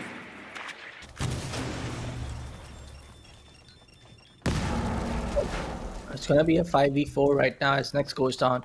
The guy's at 11 frags aggressive, dude. I don't know what's gonna be coming up different, but I mean, in that round number, what was in the previous round, Pyromaniac and both the guys just went ham. So, yep, Pyromaniac is still alive. You can do see the trick though, but Fatar, as he takes on the side of expansion, it's gonna be a 5v3 now. The Dead3ye Esports are feeling the heat, feeling the pressure, feeling the momentum. Shift just getting taken away. Right now, it's gonna be one more kill. Boss out of nowhere takes the kill on Rocks. Ninja Freak is still alive and kicking in. He can possibly take down the one guy, but 2 seconds left on the Hello? clock, and the execution needs to happen. What happened to him? Did I see it wrong or did he miss the shot? See, He yeah, missed it's the fine, ladies and gentlemen. It happens to the best of us, especially with the SMG11 in hand. Now, still a chance. And oh my god, that's a face first plant with a shotgun right there. That must have been a scare and a half, but Fatar is going in for the finishing blow and finishing everything off here. Ladies and gentlemen, that's GG's in the chat here. And good god, this was a little bit too close for comfort. A hard-fought victory for the 100%. members of Hasib Warriors, all the way from a 6-3 down to an 8-7. They take the victory for map number 1 for the map of Bank, which they should have done so a lot earlier, but hey, it's better late than never. 100%. But yeah, that tells a lot about the gaps being left out in the open for the opponent team to just capitalize and stay liquid. So yeah, a great victory coming up in the first map, but I don't think so. It is kind of like being the best of the best that I have seen from the side of Hasib Warriors. Again, this is an opponent who is very much experienced, very much knows the ins and out of everybody because they scrim against each other. Every time they play around in some of these top tier competition coming in the siege community, so they know every other, I would say, weakness and strong points of every other player. So that is completely being shown from both sides. But yeah, if this wasn't victory coming in from side of Hasib Warriors, I'll not hold back. This should have been very early. This should have been a 6-5. It should have been a 6-4. All the way to 6-3 and now to 8-7 tells a lot about that. Dead3ye was right there about to finish off as their own map victory. Yep. And again, like I'll keep on going back to this point. Dead3ye just were playing as individuals. I didn't see one point where their team kind of popped off as a whole. This was a recurring story from the side of Hasib Warriors where, yeah, you had one player going in for all of the kills, but around that one singular player, there was like a buttload of utility being utilized to set him up. And that's where the big difference maker lied. In Dead3ye's case, if one player just did not really have that pop-up performance, if he just missed out on a shot or maybe if he gets traded, it's all but over for them because then one player just couldn't go in for those multi-frags anymore. While on the side of Hasib Warriors, everyone was doing their part. Everyone was doing their job. Yes, it was a little bit sloppy. They couldn't really coordinate together in some moments, but when it worked so beautifully. In that last round, everything just clicked all at once and the team just was in a perfect sync. Yeah, I would say that was especially when the run was that round number 13 or 12. I would say that was one of the best plays that I have seen in whole of South Asia. I know there's still a community cup. I know this is still, I would say, and kind of like a chill play is happening in, but still there's a lot of the stakes at stakes. 50,000 worth of prize pool happening in for the entire play. But overall, it is more of like Dead3ye Esports playing their level best against the side of Hasib Warriors. I'm pretty sure I'm pretty sure that they're going to continue to do so in the second map of Clubhouse as well. Now, when we talk about the side of Clubhouse, when we talk about maps like which is going to be Cafe, if this goes on to decider on Cafe, sure, you can try a whole lot of new things from your side if you are able to do so when your opponent team allows to do so. But in Clubhouse, the usual things will go on, man. But hey, as we take out the instant replay, yeah, Pyromanic Maniac just stepped up every time when it was needed for his team. He was the guy who got 3K, 4Ks, 3Ks back to back in every other defensive round for the side of none other than the side of Dead3ye Esports.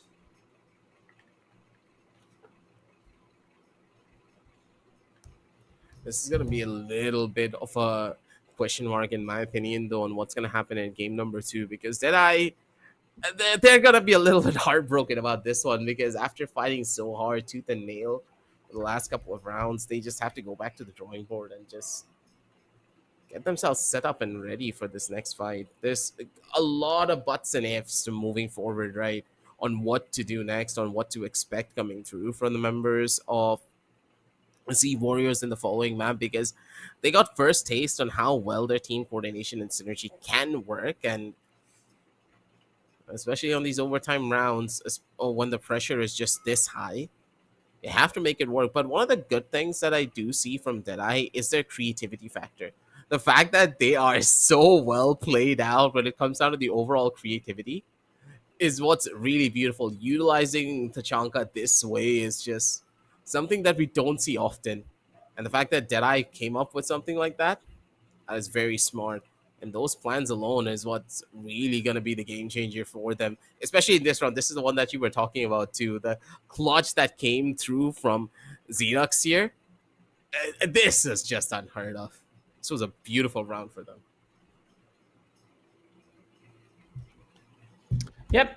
Also, when we talk about those frag efforts coming in from the side of Hasib's Warriors as well, and not just about the flexibility, but Taha and Baz were definitely on their flex roles and just proving out to be an almighty kind of like a defensive, barricade in play against some of these strategies coming up from side Data Esports. As we talk about the last round, yes, when you are able, there were actually two guys, if I'm not wrong, playing on the anchor side of the objective area, and there are actually two guys also playing upon the vertical play right up on the third floor. But there was at least just one guy who was being taken out on the vertical play. There was just one more guy alive playing on the main stage. So it was more about on how they just tried to push in from the kitchen and got this plant execution done. So it should have been at least what, three players trying to play on the vertical play and two other players trying to play on the anchor. I'm not really sure about. I'm not able to recall it correctly. I'm really sorry. Where was the fourth guy at? Whether he was in basement or whether he was trying to play upon the spiral area. But overall, good play from both sides. But again, if Hasib wanted to shut this down on an 8-7 as we proceed on to overtime, it should have been like a 7-3 or 7-4 victory coming up. But as we proceed on to map number 2, Dead3ye Esports has that momentum in their side that they can also do the same when they have the opportunity to do so in Clubhouse. Absolutely. We're just going to have to wait and see where this is going to go for this next map, ladies and gentlemen. As I do believe that we still have to wait things out just a little bit here, as everything is going to be set up for game number 2. But for now, on the opposite side of the spectrum, let's just talk a little bit more about one of the other bigger flaws that we could see from the side of Dead3ye is their communication. You could see that in some situations they were not really able to communicate exact positions of the enemies whatsoever, and their drone work just felt much more individualistic, where their own drone work is just superb. Like, if they're droning for themselves, I saw this quite often. When they're droning for themselves, they're like, oh, it's also perfect. I didn't see any form of active pings coming through in some of these rounds as well, where you were more communicating with your teammates of the different positions that they were going in for. But as soon as they started droning for themselves, that's when everything just clicked. And you can't really have that. Yeah, it can work on the map of Bang because, of course, it's a pretty massive map and you need to worry about multiple different positions. But here on the next ones, I do believe this is going to be Skyscraper, or is it Clubhouse? Clubhouse. Second map is Clubhouse. Yeah, second map is going to be Clubhouse, where it's going to be even more difficult, mind you, to do pretty much anything if you don't communicate properly. Yeah, I feel like I might not agree on the point that there was like coordination lapses, but I'm definitely going to agree on the fact that it was just about the individual plays happening in. It Yeah, was that is true. on That is lot true. and a lot on a lot of these rounds, whether it's expansion, whether it's with the other guys. But anyways, folks, I feel like we are going to take a look at the scorecard, or we might be pushing on to a smaller break as we will be, prepping up for the map number 2. But yeah, let's take a look at the entire scorecard. It's going to be Hasib with 12 kills, 11 death, overall cost per 10. From what I'm able to calculate on the cost percentage, if I was right on my mathematical calculation, he's around 63, not around 60, 73 to 83%, because it was Hasib and Taha was going in for those diffuser plant as well. But Zerus, I'm just going to keep that cost percentage aside. His overall kill and death ratio tells you a lot about his sheer potential in terms of the momentum play. But on the other side, you have expansion on 15 frags, you have next on 15 frags, you have pyromaniac in 12 frags. Overall, again, similar, I would say, my opinion on them. It was a lot about those individual plays that needs to happen on the cohesive play as a team unit. Yeah, I do agree on that. Like, there's gonna was a lot to be left to desired from the side of D3, and knowing them, they're gonna be able to bounce back almost instantaneously. There's no doubts about that. Knowing the squad, knowing the team, and the talent that they have, especially with Ninja Freak having a little bit of a quiet map, you know that if Ninja Freak is having a quiet game, his team is going to be struggling quite a bit, because back in the past, I still remember if Ninja Freak was having a good game, there's absolutely nothing in this universe that could stop this team. Yeah, I feel like, again, Hasib, they did what they needed to do to win this one. Dead3ye also gave their level best. So it all comes down to, because as this is a BO3, it all comes down to what's going to happen on the map of Clubhouse. But for now, folks, here at the Rainbow Six Siege X70 Cup Season 2, organized by Fragnation, of course, supported by Ubisoft. We're going to take a short little break before we proceed on to map number 2. Don't go anywhere. We'll be coming up with the second map very shortly.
And welcome back, ladies and gentlemen, to the Rainbow Six Siege X Community Cup Season 2, organized by Fragnation and, of course, supported by Ubisoft. It's going to be your boy, Aggressive with Bullet, on my side to give you all of the action here once again. Game number 1 was an extravaganza and a roller coaster of emotions from 6-3 in the favor of Hasib Warriors to a 7-7 comeback story from the side of D3 and a heartbreaking loss and a hard-fought victory from the side of Hasib Warriors once again. They put us through the ringer on that one.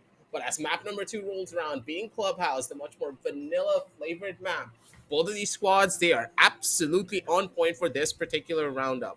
But then again, you can't always rely on that now, can you? There needs to be a point of time where, of course, you know that the members of Hasib Warriors, they did pick out on the map of Bank, and yeah, they had that hard-fought victory there. But now that you're going into a place where you know D3 are going to be in their element, oh boy, this is going to be scary, because this is why we were worried that all 3 maps were going to get played here. Because knowing D3 as a squad, they know how to bounce back well enough, especially with all of these players now given that time to just go back to the drawing board, think about a good strategy and a plan. I don't see a world where things could go in the opposite direction. I feel like I have seen. I'll not change my I would say overall stance on the overall game. I will still say for the fact that I have seen Hasib Warriors play really well on the map of Clubhouse against some of the best teams that we have Absolutely. seen in the Sea Circuit. 100%. But now them getting the victory to 8-7, yes, I feel like it opens a lot of the art opportunities and spaces where Dead3ye Esports can capitalize on and take that victory from the side of Sea Warriors and take it for themselves, because this was a very close game in the end for the map of Bank. But if that doesn't happen, I feel like it's going to be a straight up, not a very close one, but not by a huge margin. But I feel like it's going to be victory for the side of Hasib Warriors. But yes, again, I've seen a lot of those individual plays happening in from the side of Dead3ye Esports, which needs to happen as a cohesive unit in a team. Again, I would say the similar way that they are being very unflexible on their operator picks as well. On the other side, when you see Hasib Warriors bringing operators like Gridlock, bringing operators like anything, which is kind of like an off meta, non meta inside the game. Because again, in Siege, you have more than 20 plus defenders and attackers, which you can just utilize on to play against your opponent. But yeah, we will be jumping down to the second map very soon now. But before we jump in aggressive, any prediction you want to make? I mean, you can't really predict what is going to happen on Clubhouse. I don't think any team really has that strong foothold on Clubhouse, at least in our region, where almost everyone is kind of even here. They have their own set plays, they have their own strategies, and even though we like to call it a brand new game of Siege X, the strats are still kind of the same, right? It's Clubhouse. It's the basic thing. Most teams are just gonna be picking up on that Blackbeard. In some cases, not even on the Blackbeard. If you have a strong shield setup with the Azami on through the broadside, there's gonna be a Capital. Yada yada yada. You know the rest, right? Nothing will ever change for this particular map. That's why it's so good to play as well on the competitive setting. Mind you, on ladder, it's a completely different story. In a competitive setting, teams like to pick up on this map because they have those strategies set in, so because they know what to expect, because whoever plays and scrims out this map more will of course be the ones to win. Knowing Hasib Warriors, they are a team that are playing together a lot more. Their team playing coordination is present, but it's a little bit inconsistent. While on the opposite side, Dead3ye, they just are not relying on the team playing synergy aspect as much. It's there, it's present, but it's a little bit too far in between in comparison to the members of the Sea Warriors. And if they're able to reel it back in together for this particular map, I don't see a world where D3 are going to lose, because this is their own map choice. What, a Thunderbird? 1 second. Eh? Attackers need to locate and defuse it. What? Yeah, Thunderbird. And this is what I'm talking about. Can you hear me, aggressive? No. But why Yeah. pick up? Okay, never mind. I Bro, never thought that I would say Thunderbird is Thunderbird. one of the best. Yeah, Thunderbird is one of the best operators when it comes down to anchoring the site. She is one of the best I operators. know, but still, She they gives are you better unlimited healing. options. Yeah, now, let's talk about it. What other better option do you think on a basement site can happen against a lineup like this? Even though Hasib Warriors inside the game, they don't know what attacking operators are choosing. I feel like this is the best. Not the best exactly, but yeah, Yes. them just being Yes, best on like the at flexible that point, thing. just why not pick up on the dock, right? It's understandable. Like, I get it, No, right? You no, no, have no. that But rechargeable healing. exactly. And that's just me. That's just a personal opinion from my side, where I just feel like, why pick up on the Thunderbird when Doc just exists? Ooh, that could have been a TK. Anyways, yeah. Coming to the discussion of Thunderbird, I feel like she is one of the best anchor-based operator that you can play upon. She has the option to, I guess, pick up either shield or a bulletproof cam, which makes her more viable when you're picking up a bulletproof cam. But hey, apart from that, we do see Azami playing on the strip launch area, and we do see her initiating the gunfight against the side of Next. We do see them some shots getting exchanged, and as we do also has the information that Next has been taking a little bit of damage, is going to result in 40% HP or 50% HP by the time now. So that early gunfight can result up in a pretty bad state for the side of Dead3ye Esports, which shouldn't really be happening in. But let's see. Oh, boss! Oh Oh, my god! That is perfect audio right there. and that is CJX for you. New audio overhaul. Hey, sometimes it works, sometimes it doesn't. We all know the truth. But this time, it just worked I didn't say that. wonders. I mean, honestly, with my experience playing on console, yes, you do have sometimes a little bit of the problem, but with on PC, bro, the sound is just insane. The new overall sound, not the overall sound engine which has been changed, but the new overall that has been given inside CJX, it is just way too brilliant. Yeah. Absolutely. This is what you want to see here, ladies and gentlemen. Utilizing all of the different upgrades coming through from CJX to its fullest degree. And Baz, again, the audio. It's just giving him all the information in the entire world. He has legal wall hacks at this point, and he is doing whatever in his power to abuse it to its fullest. Yeah. Lord, the vertical play is also trying to get happen from the side of expansion. He just gets the shot on. 40-second left on the clock for the side of both sides, and that a little bit of that Dead3ye Esports flavored style play is definitely kicking in. And when I say flavored, it's about the usual plays.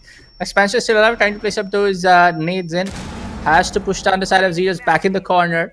But with the keyboard barriers in play, he does have a lot of that advantage. A fair play, line of sight advantage. Whether if Gridlock just take down the drop on the hatch, he or she can just immediately take her out.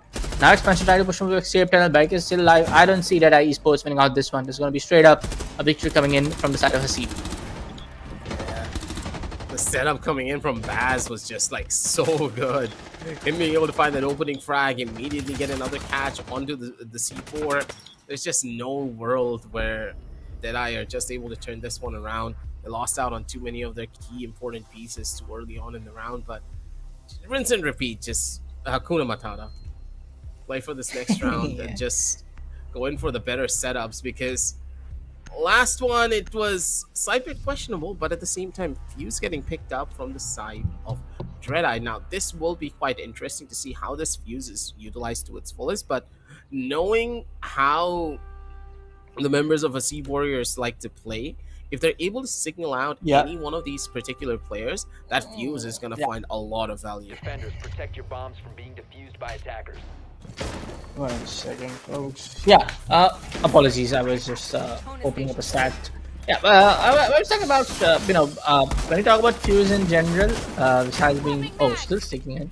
Fuse in, back in year 9, or it was year 7? No, it was in year 7 only when he was reworked, not exactly reworked, but buff gave on to him, where Fuse can actually throw up his explosive pellets and the Fuse charges through a reinforced wall, which was not in the case before the rework was done, before the buff was given. So after that particular buff, Fuse is, I would say, still very much viable in a lot of those cases when you're trying to just push onto that vanilla strat, that you just want to put up a lot of that pressure onto the team playing on the basement objective, or any of the objective where the attackers are trying to play in vertical. But also, the only problem with Fuse is that he's just way too noisy. With the 3 armor being in play, him being 3 health and 1 speed, he's just way too noisy. It just gives us a lot of information where you're pushing in from, where you're trying to play in from. Absolutely. Fuse does have its very significant disadvantages, but at the same time, it's one of those beloved ops as well. Almost everyone does play. Hasib finally getting shut down here from the sidelines, trying to be cheeky. The scope post, yeah, that's gonna be a roll now, getting completely shut down. That's the second body that you wanted to have on your side, but it's a little bit rough. They lost out on too much utility here already. The Scopus is not really going to be able to bring much onto the table here anymore other than the strong primary weapon that she does have in the hands. But even then, what's the game plan here? Exodus, he does find the frag. That's going to be a one-for-one trade-off at the end of the day. But with the Zofia getting shut down and with a couple of more players coming around from the different corners, what's next? Expansion. Good for the opener. Does take down over to a 3v3 as the trades are still going in the favor of the members of Hasib Warriors. Again, it's going to be Vaz coming in strongly for this one as they're going to be able to hold, and the positions are done well. Let's see. I definitely feel like this entire play is definitely right now favoring in the side of Hasib because Baz is still alive. Baz is playing on the Scopos, does give you a lot of that flexibility to instantly just go from a roaming kind of like a play, go and to an anchor in play. But right now, we do see there's just 1 minute and 5 seconds left on the clock. Ninja Freak is definitely way too much exposure up or here on the exterior gym area. Vault gym area, apologies. But right now for the side of Pyromaniac, we do see the pressure also getting built up upon this other side as you have 50 seconds left on the clock. They definitely need to make an entry at least on towards the logistic area or maybe just towards the security in play. But yeah, they don't have much time in their hand. They don't have much manpower in their hand. I'm not really sure on how they will make this round on from their side. It's going to be a tough call to say the very least of where they're going to go next with this one. But overall, they do have the setups to do so, but at the end of the day, they just need that one opening frag, but Fatar is just not giving any inch of space away. The Thunderbird giving that constant level of healing as well is just always going to be an issue for them to deal with. 9 seconds left on the clock.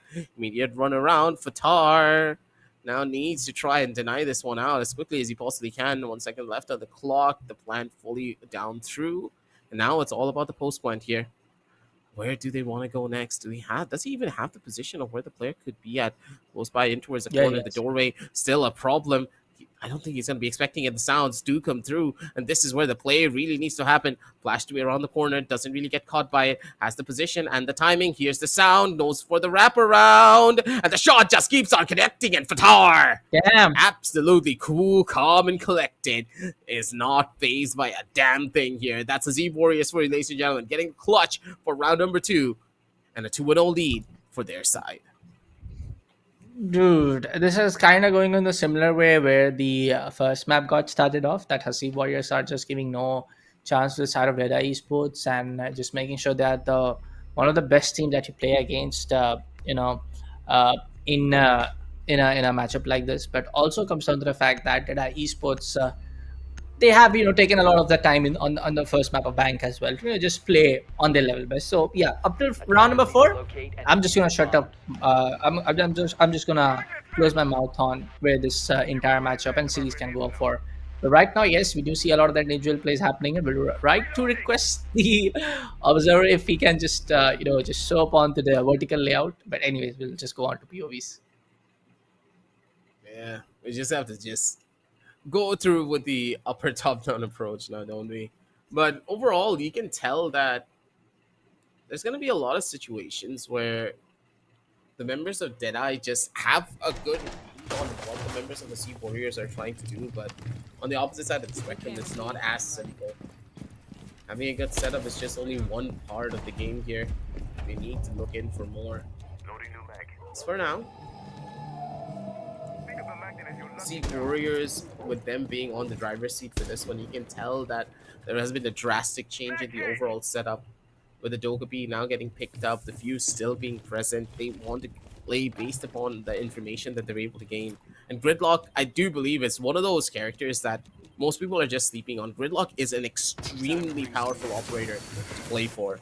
And as soon as you have that proper setup done, or you're able to take space as an attacker, you can use that dreadlock to just completely shut it down and not have it be compromised later on down the line if you Oh, push across it. But if you have players like Hasib just going in for kills like this, forget what you have overall, because your Dokubi is now gone and not a single logic bomb was utilized to try and facilitate the push. Damn, son. At this point of time, Dead3ye Esports are getting opened up like anything. Again, still it's around number 3. Still, Dead3ye Esports can do a lot of the extraordinary play happening in the further round that is still left out. But right now, we do see a Maniac trying to make his way up onto bedroom. The construction next order take for stronghold. That's going to be Ninja free to take out the side of a C. Still has the black eyes and cams in play. What? Valk is not banned on Clubhouse?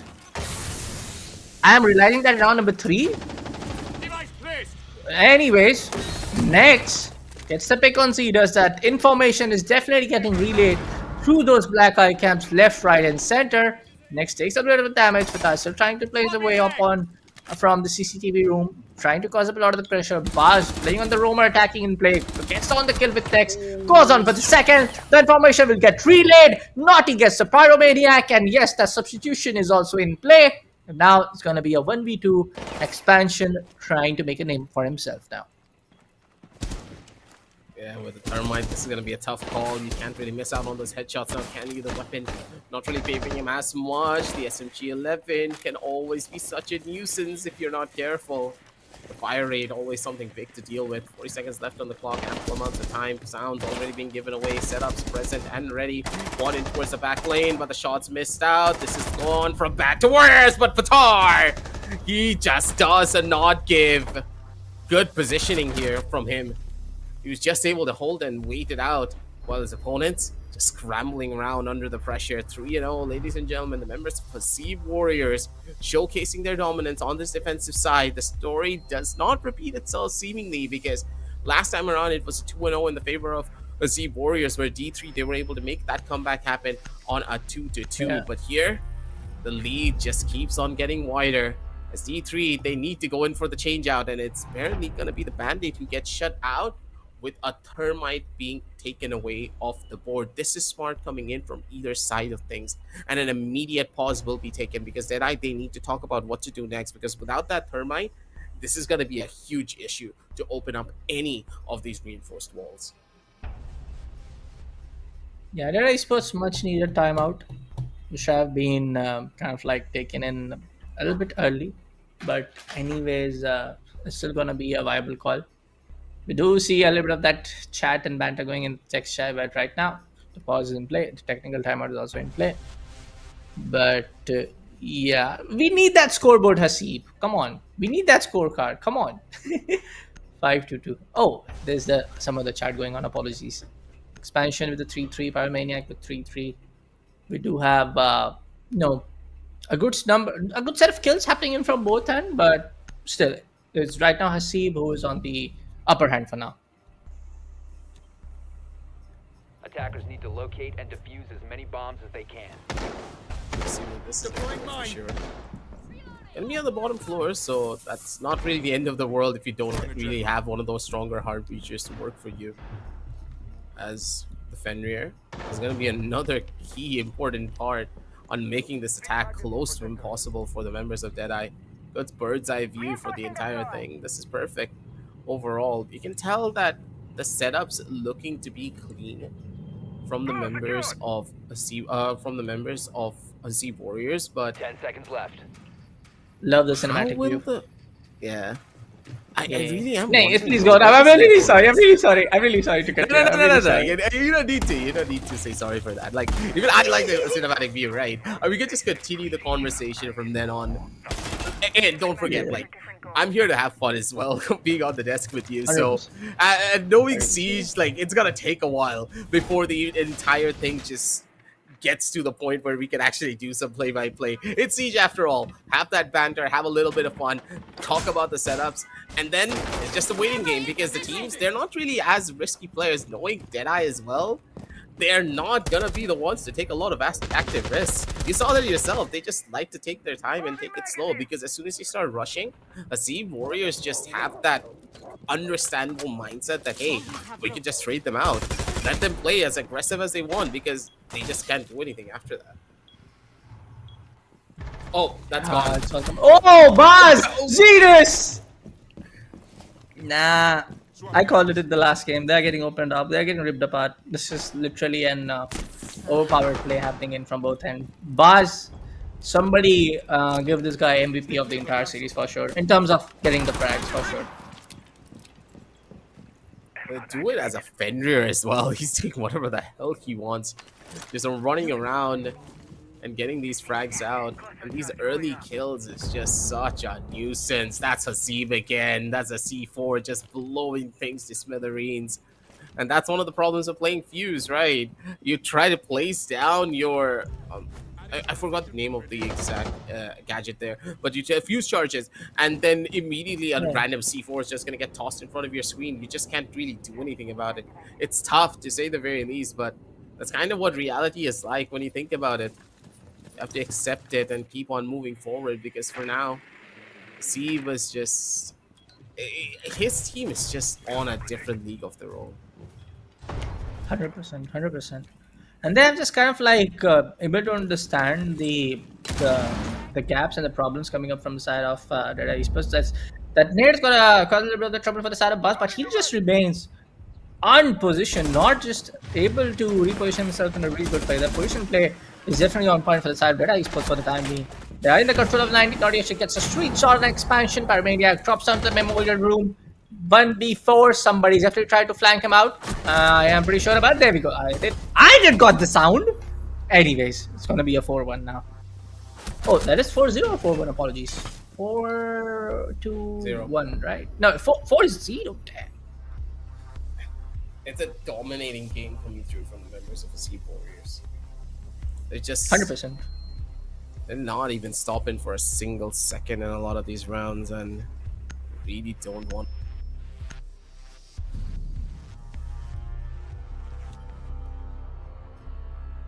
Attackers need to locate and defuse At this point of time, I feel like silence is going to be the best stand for us as casters as well, because there's not a lot of pointers that we can make. There's a lot of I would say, you know, just I don't know, man.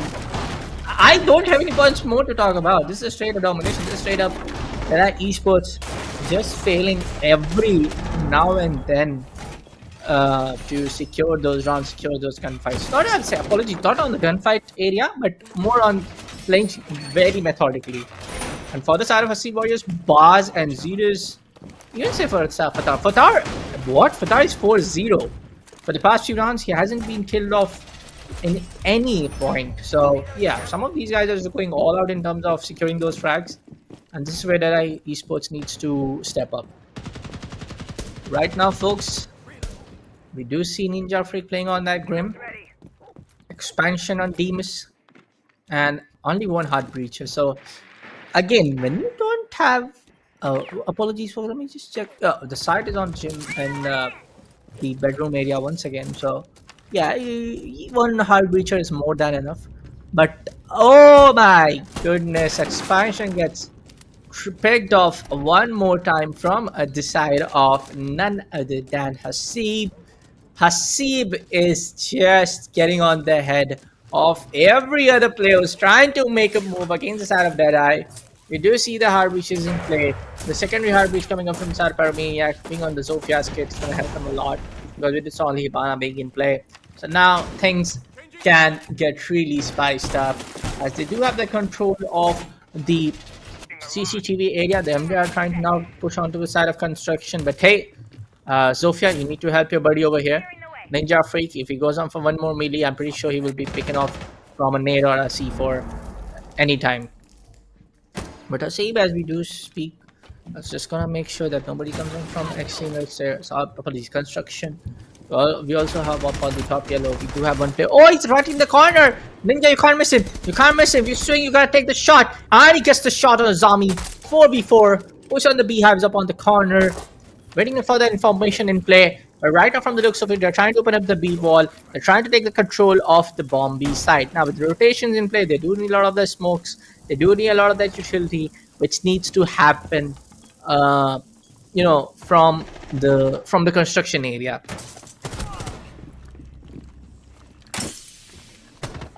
But 3 to 4 now. 55 seconds. Oh, one more pick. That's going to be Ninja going on DPN instead. Bars picks up. What was that angle? Even I missed it. Damn. Ash and Hibana are still going to remain alive. Ninja Freak waiting down for some help, but this is not the right time to go and pick your friend, honestly, with the 40 seconds left on the clock. But oh, yes, he's going to pick his friend over. That's going to be a 3v3. Maybe the first kill can happen. Sees the head, but even the Fatar is going to come up for the trade. Not the trade, but crossfire. Cover. And now it's going to be 20 seconds left on the clock. Now, Ninja Freak is going to be the wonder boy to make this happen. Needs to make sure nobody comes in from the side of Logistic. But there we go. Hasib picks on the other side of Ninja Freak. Going to be a disconnect. But anyways, it's 5 seconds left on the clock. It's going to be a 5-0, folks. Possibly one more pick coming in for the side of Hibana, but there we have it. It's going to be a straight up 5-0. Boy, oh boy. I don't see any more round victories coming up from side Dead3ye Esports in this attacking side. But yeah, after the sides get swapped out, maybe that can happen. So yeah, 5-0. And now it's going to be CCTV and Castro. Objective getting picked up.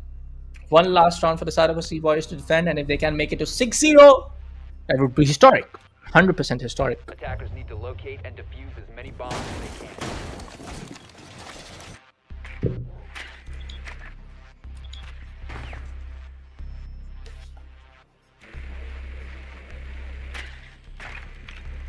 Now, when we talk about the entire team play, it's going to be an unfortunate disconnect. So it's going to be a 4v5, I feel, for this particular round.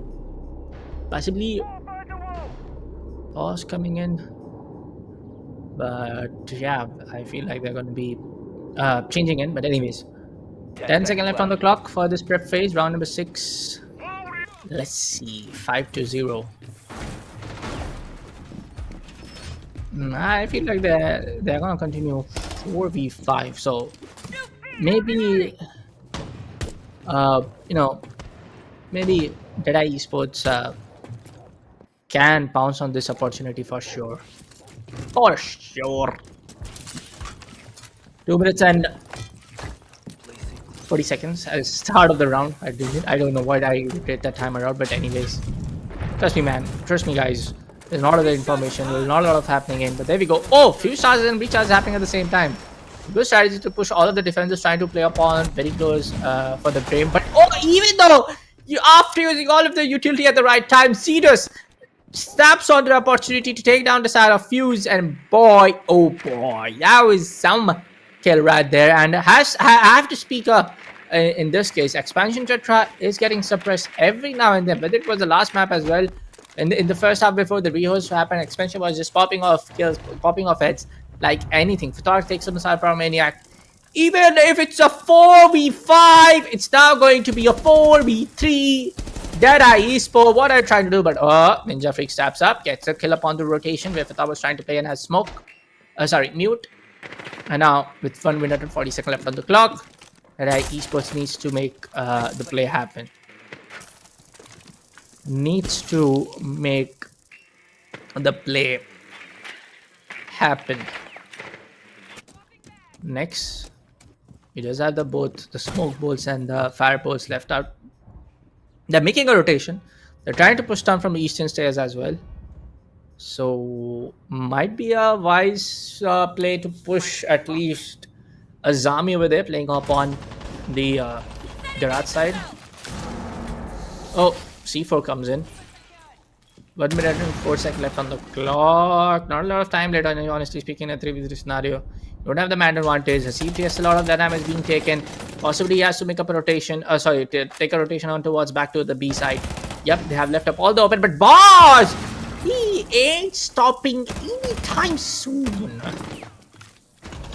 Takes up the pick. Next, he's on the side of Zedus.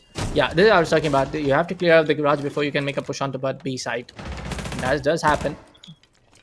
30 seconds. Both of the players are restricted to A. I'm pretty. Yeah. Those yellow pings are giving way too much information for the side of defenders. So I'm not sure about what's happening in terms of the black eye camps. They did had an IQ in the previous round, but they didn't choose to pick up this one either in this round number 6 either. But 2v1 now. Next is all left out in a 1v1 scenario. Left out with just 40 HP. I'm pretty sure maybe the clutch can happen, but Baz with the third kill in this round. It's gonna be a 6-2-0. Oh, yo boy.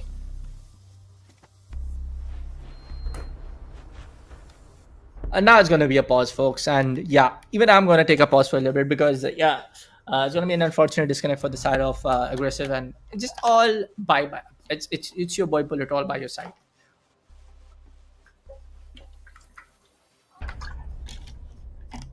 So maybe in terms of banning those operators, yes, they do have some time.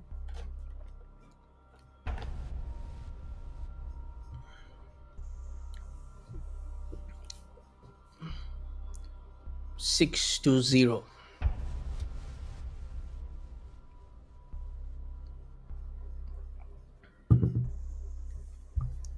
Let's see, man, if things can be a little bit interchanged, but 6-0. This is a massive,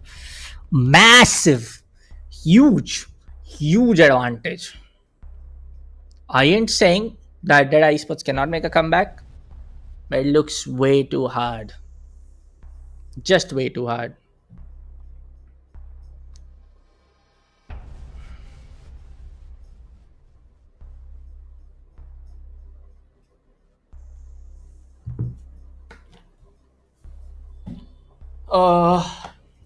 Hasib. I really want to know from all of you guys watching the stream, do you think Dead3ye Esports can make a comeback happen? Do you think Ninja African expansion can be those leading spear power who can lead the way of next rush and permanently playing on the flex and just making sure that they are just dropping bodies on the floor against side of Hasib? Do you think, guys? Chat, let me know.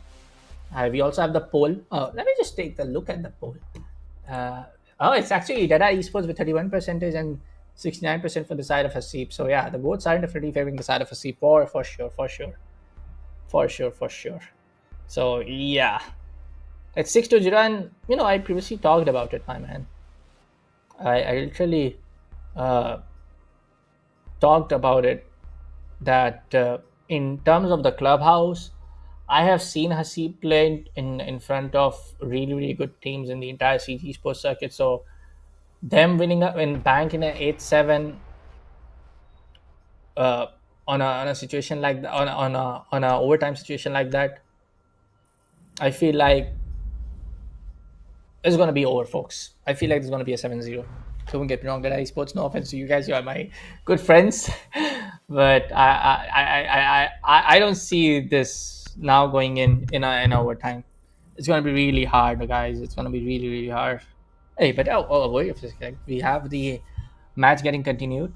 Ashrit is back in the lobby. We do have Bandit getting banned up from Hasib, Blackbeard from them side as well, and now it's gonna be Dead3ye Esports banning up Kaid and Blitz. 6-0. Things can be a little bit more viable in terms of if Dead3ye Esports are able to gain up that straight up advantage coming in terms of taking somebody very early. But I feel like Dead3ye Esports can make things happen if they are able to take the early man advantage. But playing methodically from now on, playing strategically now on, playing pocket strats from now on, not gonna happen, sure. Not gonna happen, folks. It's a my straight up opinion because it's 6-0. It makes things very harsh for you, honestly.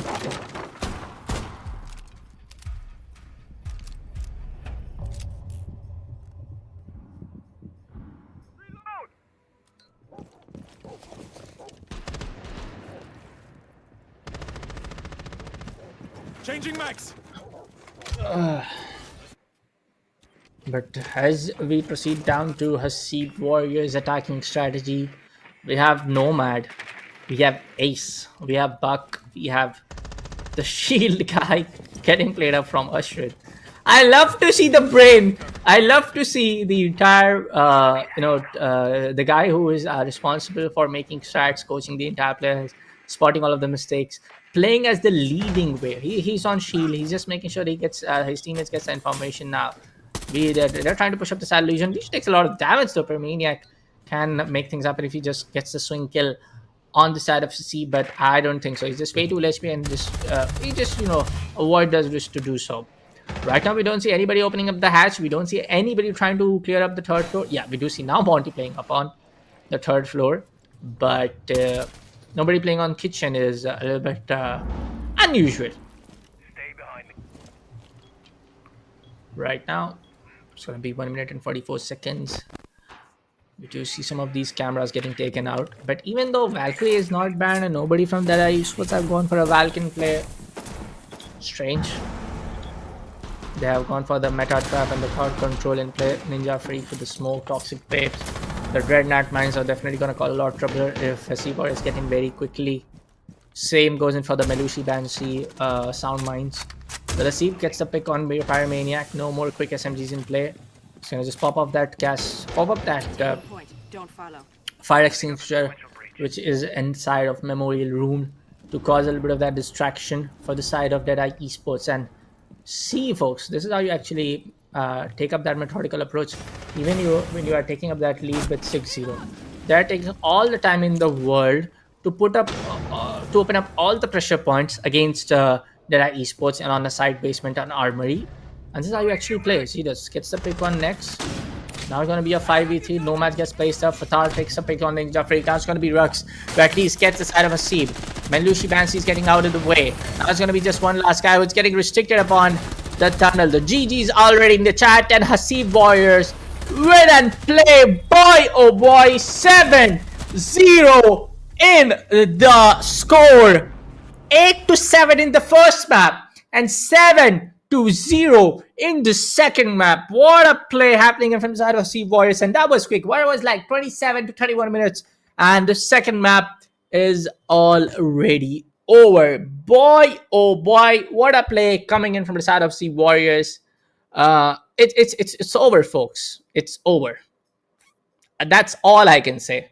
That is all that I need to tell you. It's all about Hasib Warriors just being supremely dominant on the map of Clubhouse.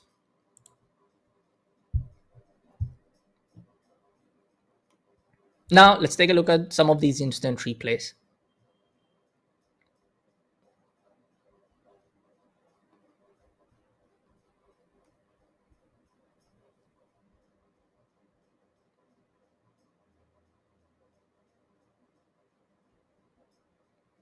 Yeah. As you can see in the replay, folks, it was all about Hasib Warriors. It was all about somebody from the side of Hasib Warriors to pop off when it's needed. I mean, kudos to Pyromaniac and Ninja Freak also in up to round number 7, round number 5 actually. It was Ninja Freak and next, were just able to be the supreme leaders and being the supreme almighty players in terms of just getting those frags. But overall, it was just all Hasib Warriors just making sure that they are the best team out there in the Southeast Asia when it comes down to Clubhouse. They have played the hell out of this map, from what I know and from my memory. But I feel like my co-caster is back, and I'm gonna ask him to say a few words if he's back. Yeah, instant replay, as you can see in number 6. It was there you go. Yeah, extremely sorry about that, ladies and gentlemen. There's let's just say a pretty bad storm out here. The fact that the members of Hasib's team, with so many of the Bangladeshis being there, were able to play at such a high level as well when everything is so unstable. It just goes to show the amount of practice and the time that they put into it. On this particular map, though, on Clubhouse, you could tell that they were in their elements. I was watching the stream from the back end, so I could tell that every single one of the players, they were playing their hearts out. They had their hearts on their sleeves while they were just rushing through each and every opportunity given to them. Not a single beat was missed. And knowing what the members of Hasib's team can do, I'm kind of scared to see what they're going to be able to pull off moving on down forward, especially on that grand final stage as well. But the story does come to an end for the side of Dead3ye Esports. They tried their hardest, but that team play and synergy aspect of the game just really needs to be sound, especially at such a high level. Hasib's team just felt more well rounded, while the individual brilliance from the opposite side existed, but they were just not really able to channel the same level of energy that they had on the map of Bang onto Clubhouse. Yeah, I mean, say overall, it's just about Hasib Warriors being very, I would say, just way too good in terms of the clubhouse. I mean, we Yep. did had that the gaps which was left on from the side of Hasib Warriors from what we saw on the first map of Bank, where Deadeye was able to take down to 8-7, even though Hasib Warriors were able to win up map number one. But overall, clubhouse, I call it out, man. It is going to be Hasib Warriors for sure. Yeah, we kind of all expected that to happen too because of that one very reason that they just played the game of Siege better. Like you could tell that they had a much more broader understanding of what the map was going to be looking like, especially from 100%. Baz. Baz was reading them like an open book. He just probably had his notes up and it was like, they're going to be crossing the intersection point of Freezer Yeah, yeah, in less than like 15 seconds or in 30 seconds, and he immediately just pops out, gets a kill, and just runs away. Doesn't matter if he's on a Fenrir, Val. He just was never afraid to take these duels. And the fact that he was this fearless just added onto the fear factor for the side of Dead3ye Esports because they couldn't really play fast because they had no idea where Baz was going to come out next. He constantly changed out his position. Not a single point yeah. of time was Baz really in a much more predictable spot. And that's where the drone work really needs to come into play. You need to understand where your opponents are really going to be going through. It's tough, but that's kind of what the reality of Siege is like from time to time. 100%. But for now, first, let's take a look at the overall, both the maps in terms of the scoreline and map summary. But actually, it's going to be just the map number two. Apologies, folks. We did saw the map number one in the previous one. But yeah, Hasib was able to get a 6. Frazidus was just able to get 8. Baz 9. Ashrit was able to get 9. In terms of the cost percentage, I will not calculate for this one, folks, because it was straight up a whitewash, honestly, in my opinion. But yeah, good effort being laid down from next expansion, Ninja. Same for the side of Pyromaniac, even though 2 of these players were playing on the flex support role. Yeah, it's a tough call. But these are the kind of tough situations that you really need to pick yourself up from. Season 3 is just around the corner, too. So don't take it too hard here from the side of Deadeye. You still are a really Yeah, good and incredible team to make it this 100%. far into the game, especially in the Community Cup with so many teams participating. It's never that simple. There's always going to be someone better than you, but if you're able to rise up to the challenge moving forward, there is absolutely nothing in this world that can't stop you. Going back to the drawing board and coming back stronger is the name of the game here because Siege is making a comeback here in the South Asian region. And this team in particular, they're possibly going to be the ones to be a top contender moving on down the line. But Hasib's team, as soon as they get that work, I'm pretty sure they're going to be grinding in day in, day out, because they already have the markings of a really good team with the years of experience that they do have under their 100%. belt. They just need to 100%. get themselves back into Siege again because now that Siege X is here with so many of the good quality of life changes, a lot of the problems that we had with old Siege now being gone, a lot of players are slowly making their way back into the game. And because of that, new strategies, new implementations, and a couple of strats that we never really were able to see before are finally coming onto the limelight. Yeah, and it's great to see, man, Siege making a comeback. I mean, for me personally, I'm the happiest guy definitely in the entire region to just see Siege tournaments left, right, and center. Yes, we definitely need more of them for sure. I mean, definitely. But being a guy who has just invested so much time streaming, playing, and creating content around Siege, I always, uh, I get overwhelmed when an organization like, Fragnation kicks in and announces community cup and supports apologies tournaments and overall initiatives like this. And all together is also all thanks to Ubisoft for laying down that foundation stone. But for now guys, I guess this is going to be just it. The match is already over, as you did saw the score line 8-7 in the first map for the side of Steve and 7-0 in on the second map. So it was just way too brutal way of playing the entire game. But for the side of Dead3ye Esports, their overall run for the Community Cup Season 2 stops right now. But remember, folks, we do have the second semifinal, which is going to be again live from tomorrow on the similar timings. And on Sunday, we have the Championship Sunday for sure. Absolutely. But you need to talk our audience through a little bit more about what other goodies that we have in store as well. The other Yes. small community events that we're happening down the line. So can you walk around to them?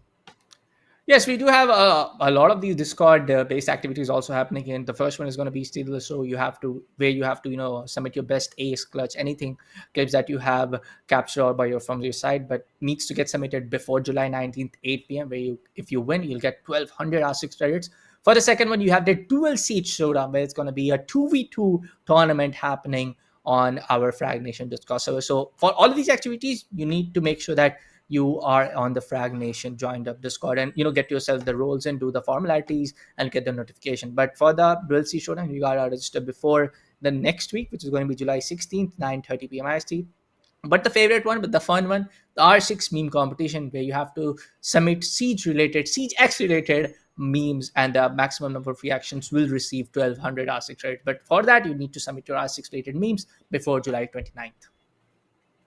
Yeah, there's a lot of different community events happening, ladies and gentlemen. And there's going to be more to be had down the line with the other seasons rolling around as well. So let's just see where this all goes, because you guys know that we are here to give back to the community for all the years of support that 100%. you have showcased when it comes down to R6, to us here at the Fragnation, of course, and even towards Ubisoft. They're trying to give back as much as they can towards the community. Like, Siege right now is probably in its best state that it has been in the longest amount of time.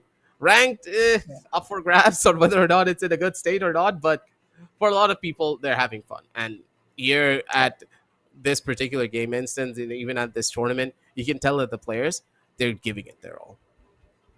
100%, 100%. But for now, folks, we'll take a leave now. Thank you so much for tuning into Rainbow Six Siege X Community Cup Season 2. This was the semifinal number 1. Don't forget that we have a semifinal matchup second day, and we also have the finale, which is going to happen on Sunday in the similar timing. But for now, folks, this was Bullet and Aggressive on the casting desk, and just make sure that there are going to be a lot of the activities happening on Discord, which I just told you about. Make sure that you join the Fragnation Discord server and make sure that you are getting your roles in, and just you are in the right threads and the VCs and the text chats when all of these announcements are going on. But again, thank you so much for tuning into Siege X Comedy Cup Season 2, getting organized from the side of Fragnation, of course, supported by Ubisoft. This was Bullet Aggressive on the desk. We'll see you tomorrow. Bye bye, and keep playing Siege X.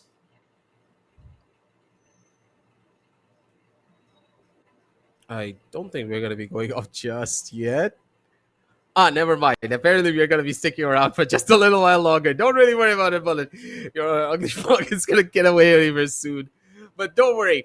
Again, ladies and gentlemen, we are going to be sitting here for just a little while longer. It seems there's going to be some production side that Yeah. we need to finish off in the meantime. But as we are going to be here, let's just put a little bit more of a highlight on what is going to be happening moving on down the line too, because yeah, we do have the semifinals tomorrow and the grand finals, but what's up for after that? There's still a lot more to be had with season 3 rolling around. Again, all of the competitions that we have here on the Discord, they're going to be scaled up as well to a possible degree, where it's going to be even more to be had. But it seems as though we're going to have an overall summary for the entire BO3 here. One more time, ladies and gentlemen, we're going to be rolling this one around before we do end things off. And as you can already tell, the players, they just went nuclear from the side of Hasib Warriors. You can tell 18, 23, 20, 11, and 19. Every single one of the players from their side were able to pull off miracles. But from the opposite side of D3, scorecard-wise, they didn't do too bad. But as a team, we knew from what we watched on the server, it just wasn't enough. Yeah, I mean, it's right up in the stats, folks. We don't even need to, and we as customers don't even need to give you a summary. The stats tell them all. Leaders on 23, bars on 20. Even though I guess Fatah was playing on the flex role, because we did see him playing on those flex and support based operators. He's on 19 frags. But for the side of Ninja Freak, when you talk about the side of Dead3ye Esports, yeah, I feel like today was just not their day, honestly. So it just happens. Mhm. It happens to the best of us. It happens to me. It happens to Aggressive.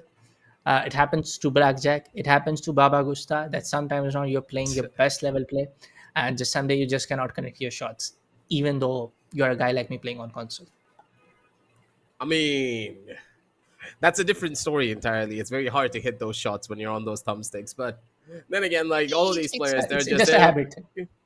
yeah, it's a habitual thing. But then again, right, all of these players, they're playing Siege for so long. There's gonna be certain instances where the team play, right, at such a high level where aim is like there, right? Yeah, some players who have the most cracked out aim humanely possible, and then there's those other moments where aim is just afterthought, and you're still Yeah, wondering on whether or not you're gonna be able to get away with those exact that exact gameplay that you normally pull off in rank. In a yeah, situation like this, you just can't. There will be instances where a team just is playing better because they're able to understand yeah, the map better and the flow of the entire game in a lot more of a better light. That's why Siege is one of those games that even if you're a lower ranked player, even if you're up against a champion, if you have better game knowledge, even though the champ has better overall aim, you can do wonders. Which is why there's so much of a rank disparity in some cases for those rank matches as well. Siege is one of those games, and we can see that being put into perspective from both of these sides, because we kept on saying all of the members of Dreadeye just have really good aim. Like all of them were hitting their shots, especially Rux coming online with that 4K right at the very beginning on game number one on Bank. It was big from them, but that alone is just never enough now, is it? yeah. I mean, like I said, Siege is kind of like the kind of like the game where every time around when you're playing in a subpar competitive level. I mean, this thing goes in rank. You're gonna find new things. You're gonna learn new things. You're gonna find new ways to put your opponent down. You're gonna find new ways where you are gonna get shut down by from your opponent. So it's just that. Absolutely. I do believe that Yeah. now we have the official call to end things off and wrap it up, ladies and gentlemen. So we are gonna be stopping the night for here, and thank you all for stopping on by, and of course giving us all of your time for this entire extravaganza for BO3. It was a long one. Hopefully tomorrow it's not gonna be as long, but just as exciting, if not even Yeah. better. But for now, it's gonna be your boy Aggressive with Bullet signing on off for the Siege X Community Cup Season 2, organized by Fragnation and supported by Ubisoft. Good night and happy gaming, everyone.